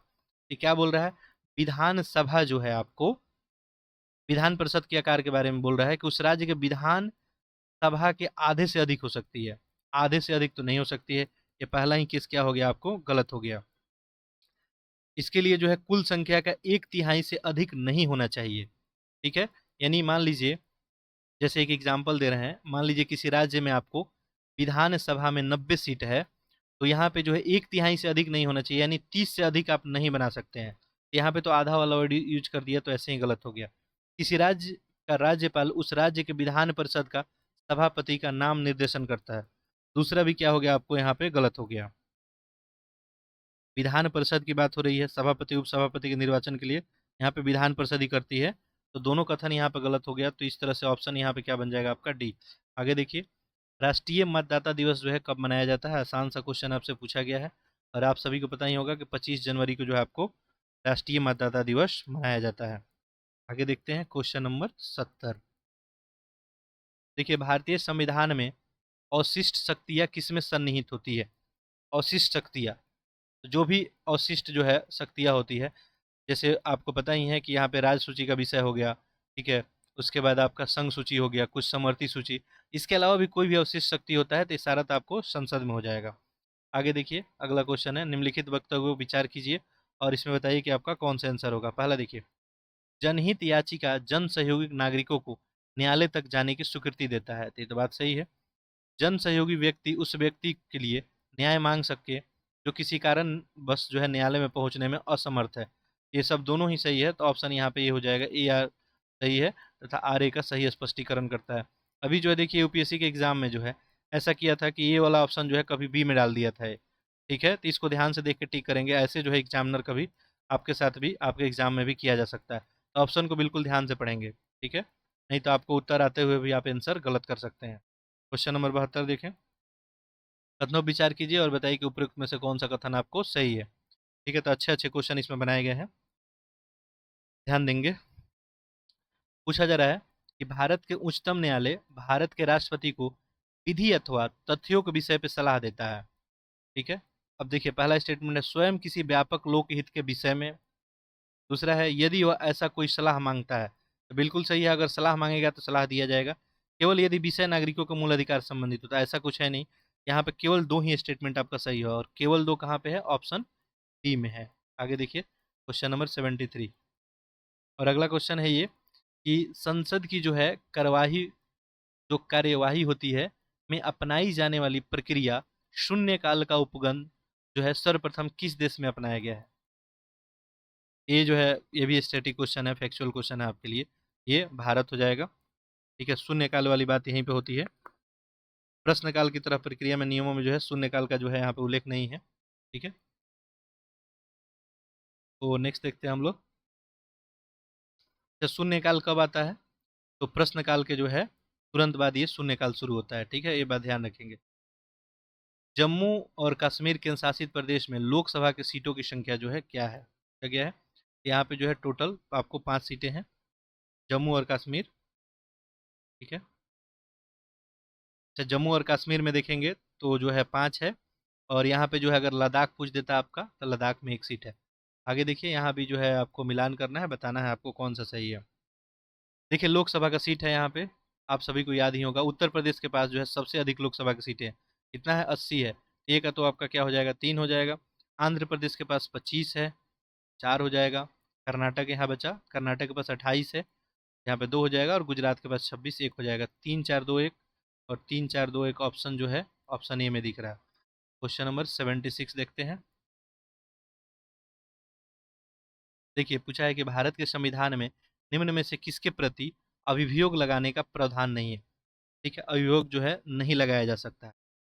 राष्ट्रपति के विरुद्ध जो है लगाया जा सकता है, चुनाव आयोग। ठीक है, तो यहाँ पे ऑप्शन क्या हो जाएगा? बी हो जाएगा। आगे देखते हैं क्वेश्चन नंबर 77। जिला न्यायाधीश की नियुक्ति का प्रावधान संविधान के किस अनुच्छेद में है? जिला न्यायाधीश की नियुक्ति की बात। ठीक है, तो ये अनुच्छेद 233 में है। ठीक है, आगे देखिए, अगला क्वेश्चन है 78। जब दो या अधिक राज्यों के विधानमंडल प्रस्ताव पारित करें और राज्य सूची के विषय पर कानून बनाया जाए, तब संसद उस मामले में संबंध में कानून बना सकती है। ऐसा जो है कौन से आर्टिकल में लिखा गया है? ये अनुच्छेद है आपका 252। आगे देखिए, ये उपयुक्त कथन में से पूछा गया है कि कौन सा यहाँ पे आपको सही होगा। देखिए, ऑप्शन आपको विजुअल नहीं हो पा रहा है, बाकी यहाँ पे ऑप्शन देख ले आप। ठीक है, चलिए देखते हैं। क्षेत्रीय परिषद के बारे में है। ठीक है, इसका गठन राज्य पुनर्गठन अधिनियम 1956 के तहत किया गया था। थोड़ी देर पहले हम लोग पढ़े थे, सही है। देश में कुल 5 जो क्षेत्रीय परिषदें हैं, ये भी सही है। प्रधानमंत्री 5 जो है क्षेत्रीय परिषद के अध्यक्ष होते हैं। ठीक है, तो ये स्टेटमेंट क्या हो गया आपको? गलत हो गया। बाकी नेक्स्ट जो है देखिए, केंद्रीय सरकार में जो गृह मंत्री होता है वही जो है पांचों क्षेत्रीय परिषद का क्या होता है? अध्यक्ष होता है। स्टेटमेंट तो ये गलत ही है। राज्यों के मुख्यमंत्री क्रमवार इसके उपाध्यक्ष भी होते हैं। ये बात क्या है आपको? सही है। तो 1, 2 और 4 सही है यहाँ पे, और 1, 2, 4 ऑप्शन डी में है। आगे देखिए, क्वेश्चन नंबर 80 देखते हैं। पूछा गया है कि बताइए, संविधान के किस संशोधन अधिनियम द्वारा केंद्र और राज्यों में जो है मंत्रिपरिषद की सीमा को निश्चित किया गया है। ठीक है, ये जो है 91वां जो है संविधान संशोधन करके। ठीक है, आगे देखते हैं क्वेश्चन नंबर। अब देखेंगे आप, तो मंत्रिपरिषद सहित जो है मंत्रियों का अधिकतम जो है कितना संख्या होना चाहिए, क्या बताया गया है, 15%। तो 15% से ज़्यादा आप नहीं रख सकते हैं। ठीक है,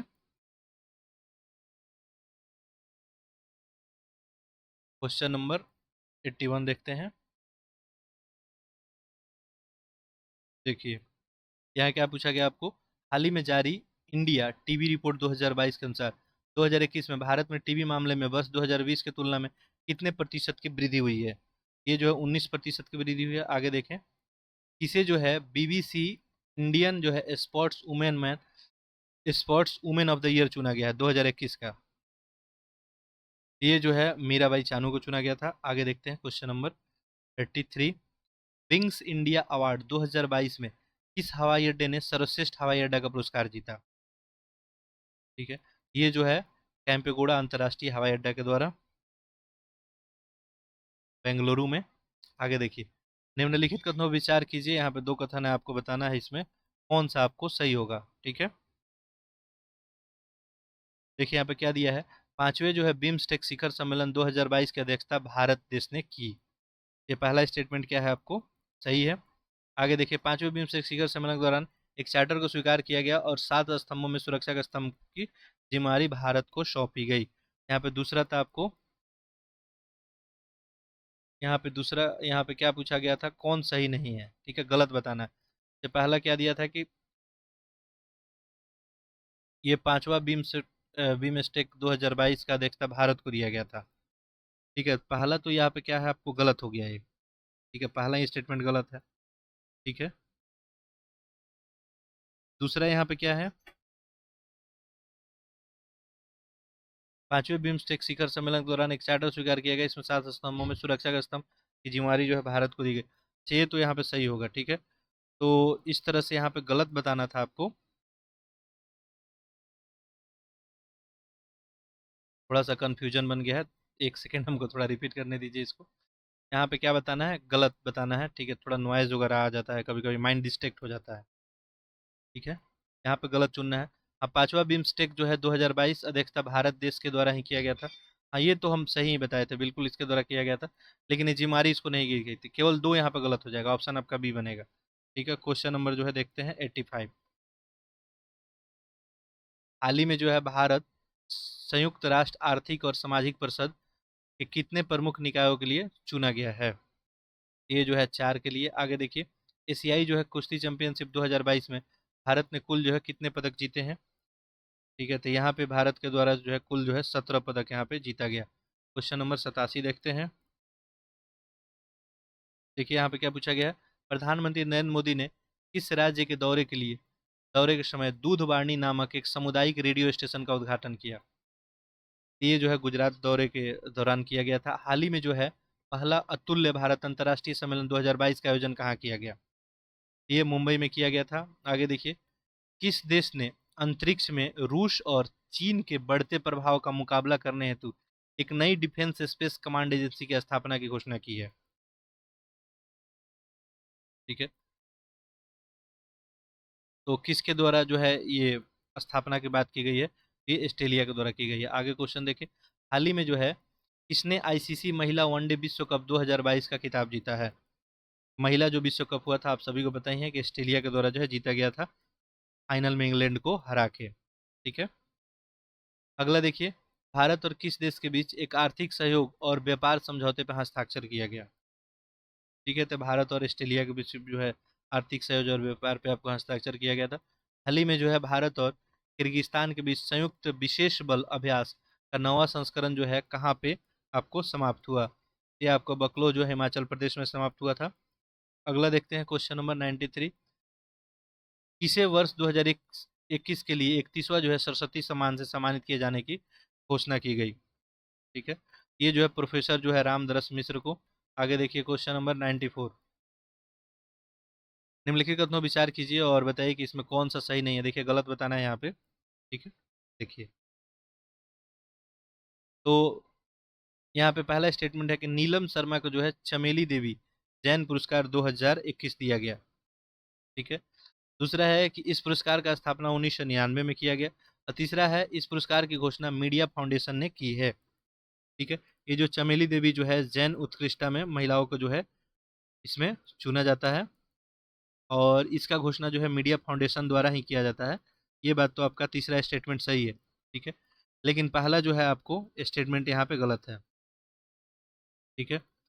ये 2021 में पूछा है, तो 2021 में अरीफा जो है जौहरी को दिया गया था। ठीक है, ये गलत हो गया। और यहाँ पे नेक्स्ट स्टेटमेंट भी आपको क्या है, गलत है, क्योंकि इस पुरस्कार का स्थापना शायद 1980 में किया गया था। ठीक है, तो यहाँ पे केवल 3 ही सही है। अच्छा, गलत बताना है ना, तो गलत हो जाएगा एक और दो ऑप्शन बी में है। क्वेश्चन नंबर 95 देखिए।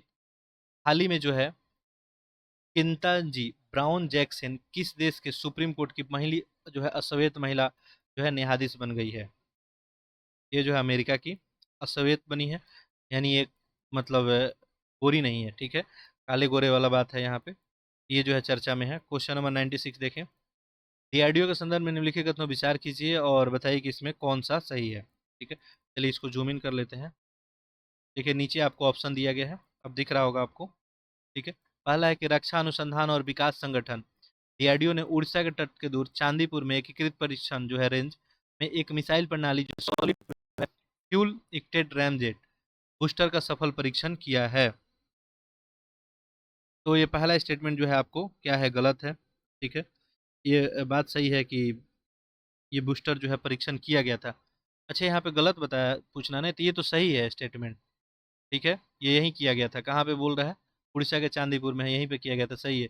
सॉलिड जो है फ्यूल जो है रॉकेट रैमजेट भारत और रूस द्वारा संयुक्त रूप से विकसित एक मिसाइल जो है तकनीक है। तो ये भी क्या है आपका स्टेटमेंट सही है, दोनों ही सही है। तो दोनों सही है, तो ऑप्शन सी। अच्छा, यहाँ पे गलत बताना है तो ऑप्शन आपका डी बन जाएगा। चलिए नेक्स्ट देखते हैं, क्वेश्चन नंबर 97। ले जूम कर लेते हैं थोड़ा। देखिए, हाल ही में जो है अंतर्राष्ट्रीय अंतरिक्ष स्टेशन के लिए पहली निजी अंतरिक्ष यात्री मिशन का नाम क्या है? ठीक है, इसका नाम क्या है आपको, एक्सियोम मिशन 1। आगे देखते हैं क्वेश्चन नंबर 98। देखिए, हाल ही में किस राज्य की जो है चिथरई उत्सव शुरू हुआ है? किस राज्य में? ये आपको तमिलनाडु में। ये तमिलनाडु में मदुरई में देखेंगे तो मीनाक्षी मंदिर में आपको चिथिरई जो है उत्सव शुरू हुआ। अगला क्वेश्चन नंबर 99 देखिए। एशियाई विकास बैंक ने किस राज्य में विकास परियोजना का समर्थन करने के लिए भारत के साथ 2 मिलियन अमेरिकी डॉलर के ऋण समझौते पर हस्ताक्षर किया है? ये जो है मेघालय। आगे देखिए, ये मेघालय के साथ नहीं, ये नागालैंड के साथ किया गया था। ठीक है, ऑप्शन यहाँ पे डी होगा। क्वेश्चन नंबर 99 हो गया 100। देखिए, हाल ही में जो है विश्व बैंक द्वारा जारी रिपोर्ट के अनुसार 2011 से 2019 के दौरान भारत में अत्यधिक गरीबी में कितने प्रतिशत की गिरावट जो है आई है? 2011 से कंपेयर करें 2019 तक का, ये जो है 12.3%। आगे देखिए, क्वेश्चन नंबर 101। हाल ही में जो है आपको युवाओं को प्रशिक्षण देने के लिए भारत का पहला अंतर्राष्ट्रीय कौशल केंद्र कहाँ स्थापित किया जाएगा? भारत का पहला अंतर्राष्ट्रीय कौशल केंद्र, ये भुवनेश्वर उड़ीसा में। निम्नलिखित कथनों विचार कीजिए और बताइए उपरोक्त में से कौन सा कथन आपको सही है। ठीक है, चलिए देखते हैं। हाल ही में एशिया के सबसे बड़े अंतर्राष्ट्रीय खाद्य और अतिथि मेला आहार 2022 का आयोजन जयपुर में जो है किया गया। ये पहला ही स्टेटमेंट गलत हो गया। ये कहाँ आयोजन किया गया था आपको? 26 से जो है 30 अप्रैल 2022 को नई दिल्ली में किया गया था, ना कि जयपुर में। इस मेले का आयोजन कृषि तथा प्रसंस्कृत खाद्य उत्पाद निर्यात विकास प्राधिकरण और भारत व्यापार संवर्धन संगठन के संयुक्त प्रयास से किया गया था। ये तो आपको सही है, सही बताना है, चूंकि यहाँ पे केवल दो और केवल दो ऑप्शन बी में दिख रहा है। क्वेश्चन नंबर देखते हैं 103। देखिए यहाँ पे क्या पूछा गया। हाल ही में आपको किस देश के राष्ट्रपति को लोकतंत्र की रक्षा के लिए John F Kennedy Profile in Courage पुरस्कार 2022 से सम्मानित किया गया है? ये जो है यूक्रेन के राष्ट्रपति को। आगे देखते हैं। हाल ही में किस देश ने दुनिया की पहली एंटी मिसाइल लेजर सिस्टम जो है आयरन बीम, ठीक है, आयरन बीम का जो है सफलतापूर्वक परीक्षण किया है। ये जो है इजराइल के द्वारा किया गया है। आगे देखिए, हाल ही में जो है रिजडन ने किन दो भारतीय को वर्ष 2022 के लिए क्रिकेट ऑफ द ईयर चुना है। ठीक है, दो क्रिकेट ऑफ द ईयर जो है किन को चुना गया है ये पूछा जा रहा है आपसे। ये रोहित शर्मा और आपको जसप्रीत बुमराह को चुना गया, ऑप्शन डी हो जाएगा। क्वेश्चन नंबर 106 देखते हैं। देखिए यहाँ पे क्या पूछा गया है कि कौन सा असत्य है आपको, ठीक है, सत्य नहीं ढूंढना, असत्य ढूंढना है। पहला देखिए, जौन सारी जो है पतरी शहरिया तथा गोंड जनजाति उत्तर प्रदेश में जो है निवास करती है। ठीक है, तो पहला ये स्टेटमेंट क्या हो गया आपको, ये गलत हो गया। अच्छा, ये तो सही है, ये तो उत्तर प्रदेश में ही निवास करती है। नेक्स्ट देखिए, थारू टोडा महाली थाड़ो जनजाति हिमाचल और हिमालय के तराई में निवास करती है। ठीक है, तो ये जो है आपको थारू की बात करें, ये उत्तर प्रदेश के सीमावर्ती में देखने को मिलता है, ये हिमालय के तराई वगैरह में, ये गलत हो जाएगा। ठीक है, यहाँ पे ऑप्शन बी बनेगा आपका। ठीक है, केवल दो। आगे देखिए, उत्तर प्रदेश का वह जिला जो राष्ट्रीय राजधानी क्षेत्र एनसीआर में सम्मिलित नहीं होता है। ठीक है, देखिए गौतम बुद्ध नगर तो आता है, बुलंदशहर, ग्रेटर नोएडा भी, यहाँ पे मथुरा नहीं आता है, तो ऑप्शन आपका क्या बनेगा, सी बन जाएगा। क्वेश्चन नंबर 108 देखते हैं। देखिए क्या पूछा गया है, कौन सा जो है कजरी लोकगीत के अखाड़े हैं। ठीक है, इसमें सही उत्तर आपको बताना है। पंडित जो है शिवदास जो है मालवीय अखाड़ा, जहांगीर जो है अखाड़ा, बैरागी अखाड़ा जो है अखंड अखाड़ा, ये सब जो है कजरी जो है लोकगीत के अखाड़े हैं, तो यहाँ पे ऑप्शन क्या हो जाएगा, डी उपयुक्त सभी। क्वेश्चन नंबर 109 देखते हैं। देखिए क्या पूछा गया है इसमें, कौन सा कथन असत्य है। किसान कल्याण मिशन के बारे में बताना है। किसानों के आर्थिक विकास हेतु इस मिशन को लखनऊ से सरोजनी नगर प्रखंड ग्राम जो है दादूपुर में शुरू किया गया। ठीक है, तो ये स्टेटमेंट क्या है, सही सही है आपको। 6 जनवरी 2021 को जो है शुरू किया गया था ये। इस मिशन के प्रारंभ होने की तिथि 6 जनवरी को, दोनों ऑप्शन ही क्या हो जाएगा, सही है। अच्छा, यहाँ पे गलत बताना है तो कोई गलत नहीं है, तो ऑप्शन यहाँ पे क्या हो जाएगा, ना तो एक ना तो दो। क्वेश्चन नंबर 110 देखिए, निम्नलिखित में से कौन सा युग्म असत्य है आपको बताना है। ठीक है, गलत।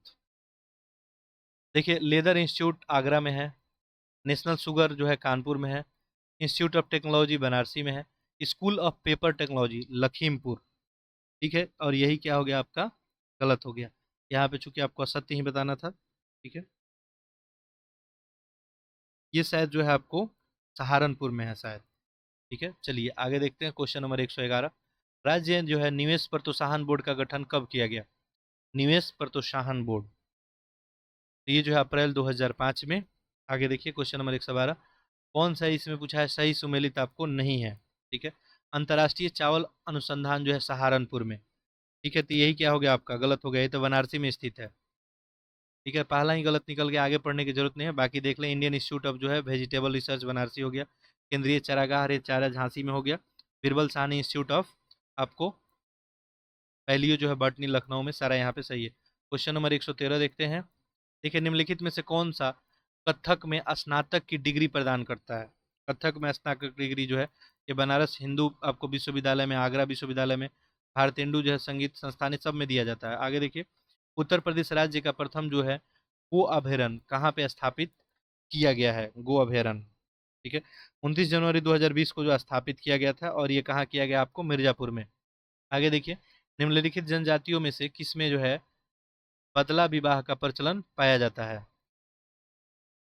ये जो है थारू जनजाति में देखने को मिलता है। उत्तर प्रदेश का सबसे पुराना जो है केंद्रीय कारागार है, सबसे पुराना पूछा गया है, तो सबसे पुराना जो है केंद्रीय कारागार आपका आगरा का है। क्वेश्चन नंबर 117 देखिए, बेतवा और यमुना नदी का संगम निम्नलिखित में से कहाँ पे होता है। ये होता है आपका हमीरपुर में। अगला है, निम्नलिखित युग्मों में कौन सा सही सुमेलित है। ठीक है, ये बताना है। पशु जो है जैविक जो है औषधि संस्थान बरेली, ये पहला ही गलत हो गया है, तो लखनऊ में है। हरिश्चंद्र अनुसंधान संस्थान प्रयागराज, ठीक है सही है। अंतर्राष्ट्रीय चावल अनुसंधान संस्थान जो है बनारसी, ये भी सही है। राजीव गांधी जो है पेट्रोलियम इंस्टीट्यूट अमेठी, ये तो गलत हो गया। यहाँ पे दो तीन सही है, और दो तीन देखें ऑप्शन बी में दिख रहा है। क्वेश्चन नंबर 119 देखें। देखिए यहाँ पे क्या दिया गया है, मथुरा के तेल शोधक कारखाने स्थापित कब हुई है। ठीक है, मथुरा में जो है 1982 में हुआ था। आगे देखते हैं क्वेश्चन नंबर 120। यहाँ पे दो कथन दिया गया है, यहाँ पे आपको असत्य बताना है कौन सा है। ठीक है, देखिए उत्तर प्रदेश के नगरीय स्वायत्त शासन 1916 में शुरू किया गया था, तो ये स्टेटमेंट तो सही है। दूसरा, उत्तर प्रदेश जो है स्थानीय स्वशासन विधि अधिनियम 1994 के तहत प्रदेश में दो प्रकार का नगर निकाय जो है गठित किया गया है।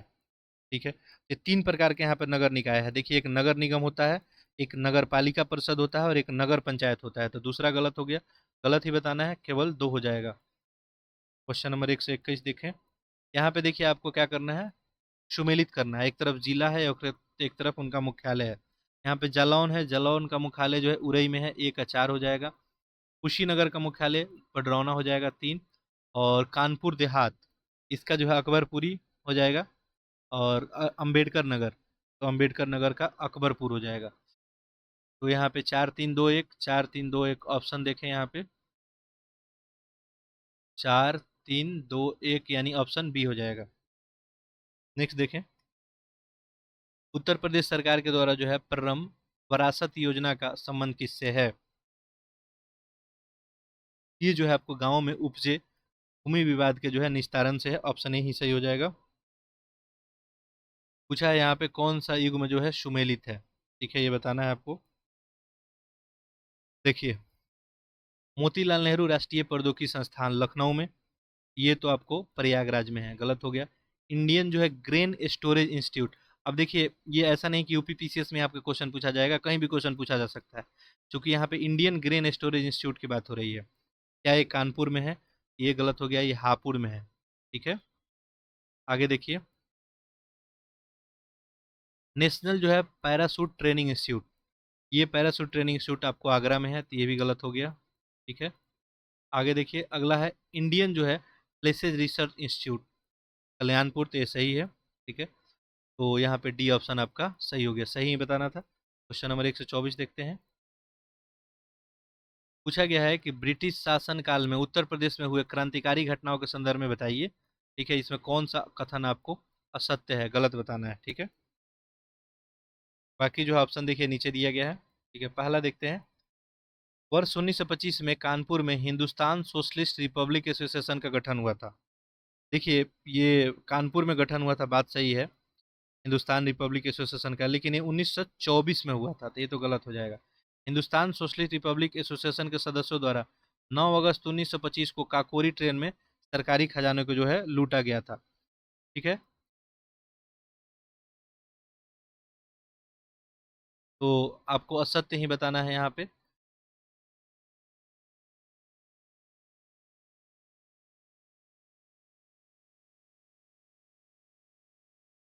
ठीक है, दूसरा भी आपको क्या हो जाएगा यहाँ पे, गलत हो जाएगा ये। ठीक है, ये चारे के सदस्य को द्वारा किया गया था, तो यहाँ पे चूंकि दोनों ही असत्य हो जाएगा, तो ऑप्शन क्या बनेगा, सी। आगे देखिए, क्वेश्चन नंबर 125, उत्तर प्रदेश तथा उत्तराखंड का विभाजन कब हुआ था? ठीक है, उत्तर प्रदेश से जो है उत्तराखंड कब निकला था? आपको पता है, ये 9 नवंबर 2000 को। ऑप्शन क्या हो जाएगा, डी। ठीक है, सॉरी, बी। 9 नवंबर जो है, यहाँ पे देखिए 9 अक्टूबर था। आगे देखते हैं क्वेश्चन नंबर 126, यहाँ से आपका मैथमेटिक्स और जो है रीजनिंग का क्वेश्चन जो है शुरू होता है।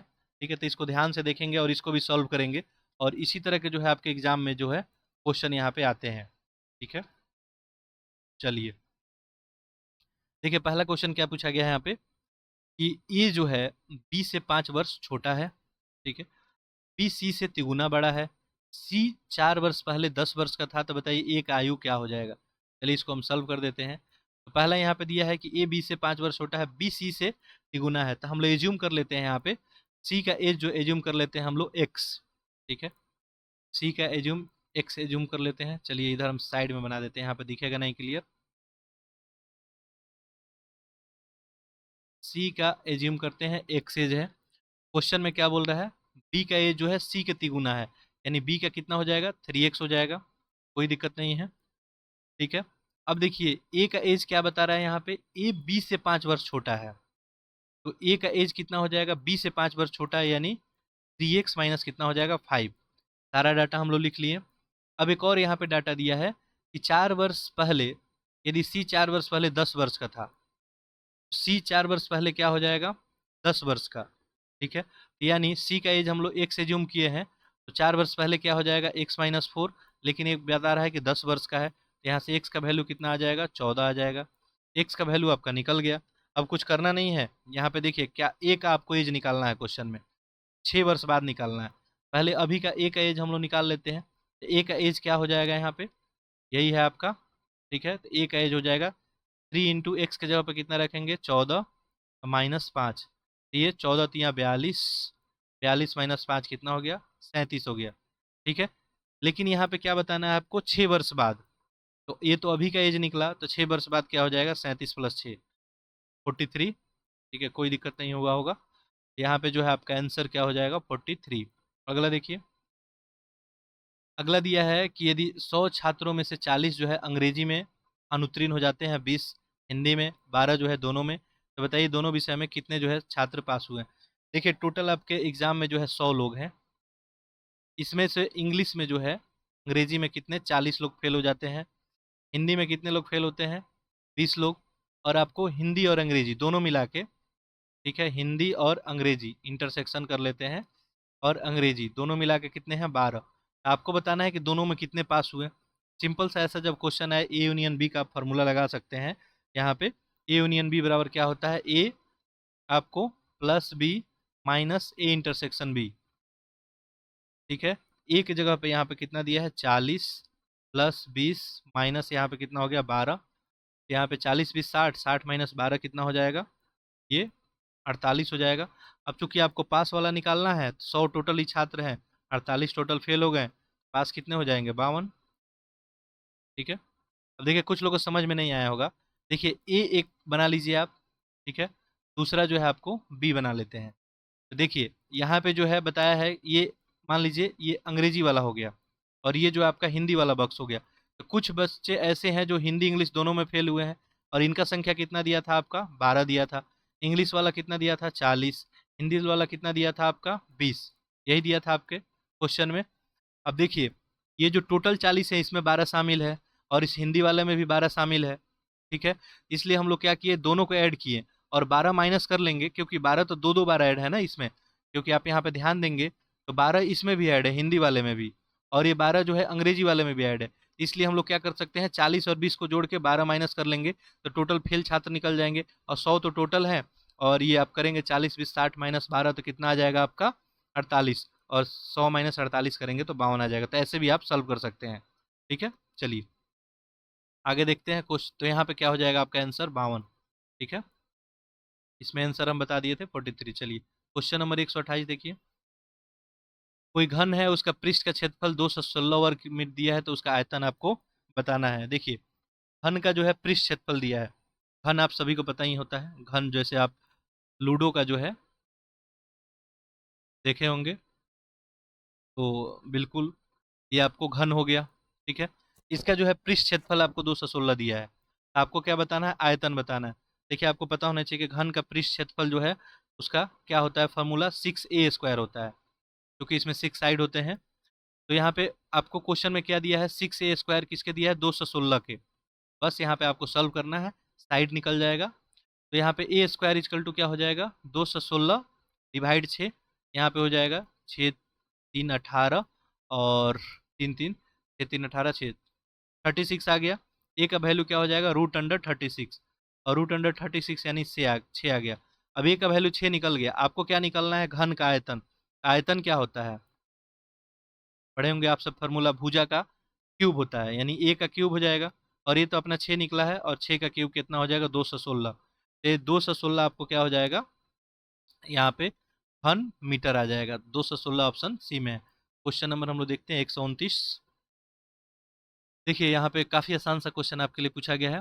देखिए सिस्टर का कोड यहाँ पे दिया गया है, और ARC का भी कोड दिया गया है, आपको एरेस्ट का बताना है।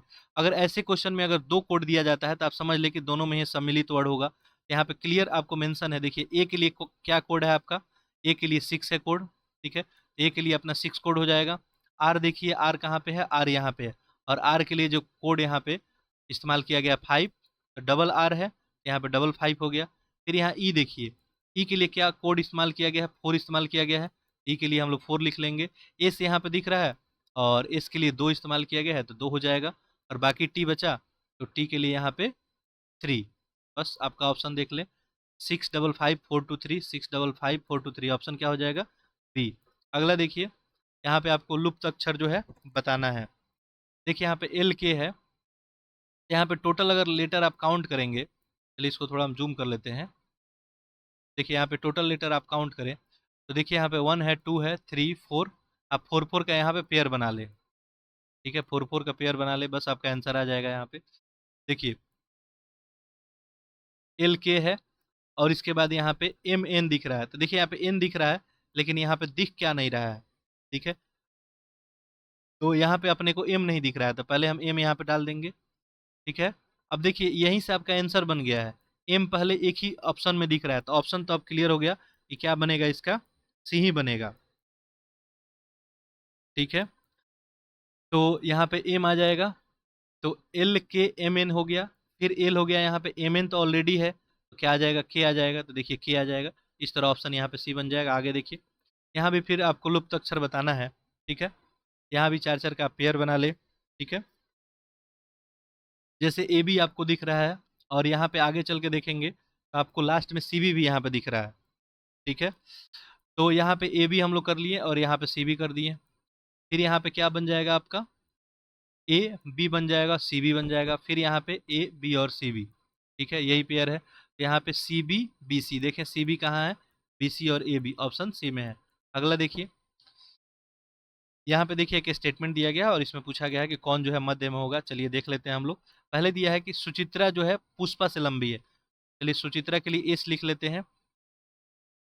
ठीक है, सुचित्रा जो है किससे लंबी है, पुष्पा से, तो पुष्पा से ग्रेटर हो गई, लेकिन मालती से छोटी है। सुचित्रा मालती से छोटी है, यानी मालती सुचित्रा से बड़ी हो जाएगी, कोई दिक्कत नहीं है, मालती से छोटी है। और गीता जो है बीजी से छोटी है। ये गीता जो है किससे छोटी है, बीजी से। ठीक है, तो गीता जो है बीजी से छोटी है, इसके लिए बी लिख देते हैं बीजी के लिए।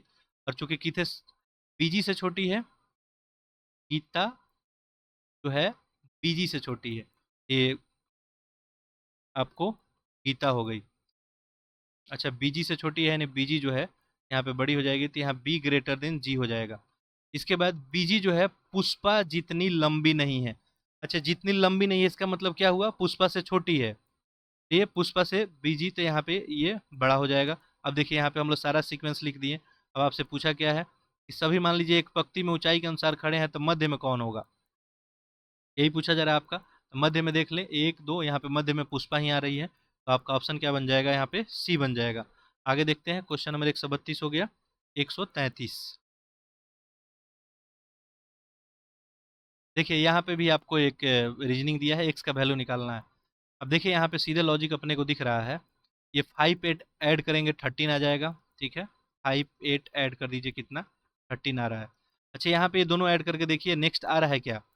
ठीक है, 34 और 55 को ऐड करके देखें, ये 549 और ये 538, अब बिल्कुल 89 आ रहा है। इसका मतलब ये हो गया 8 और 13 ऐड कीजिएगा, नेक्स्ट वाला आ जाएगा। बस आपका सॉल्व हो गया। 8 13 कितना हो गया, 8 3, 8 और 3 11, यानी 21, आपका आंसर क्या हो जाएगा, सी। आगे देखिए, ये आपको एक ब्लड रिलेशन का दिया है। अरुण कहता है, ठीक है, अरुण कह रहा है कि यह लड़की जो है, कोई लड़की है मान लीजिए, मेरी माता, ठीक है, अरुण के जो है माता, चलिए इसको हम थोड़ा सा नीचे बना देते हैं।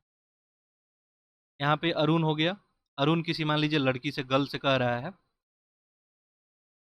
अरुण कहता है ये लड़की जो है मेरी माता के पौत्र की पत्नी है, यानी अरुण की जो है माँ हो गई, मान लीजिए कोई भी माँ हो गई अरुण की, ये माँ हो गई।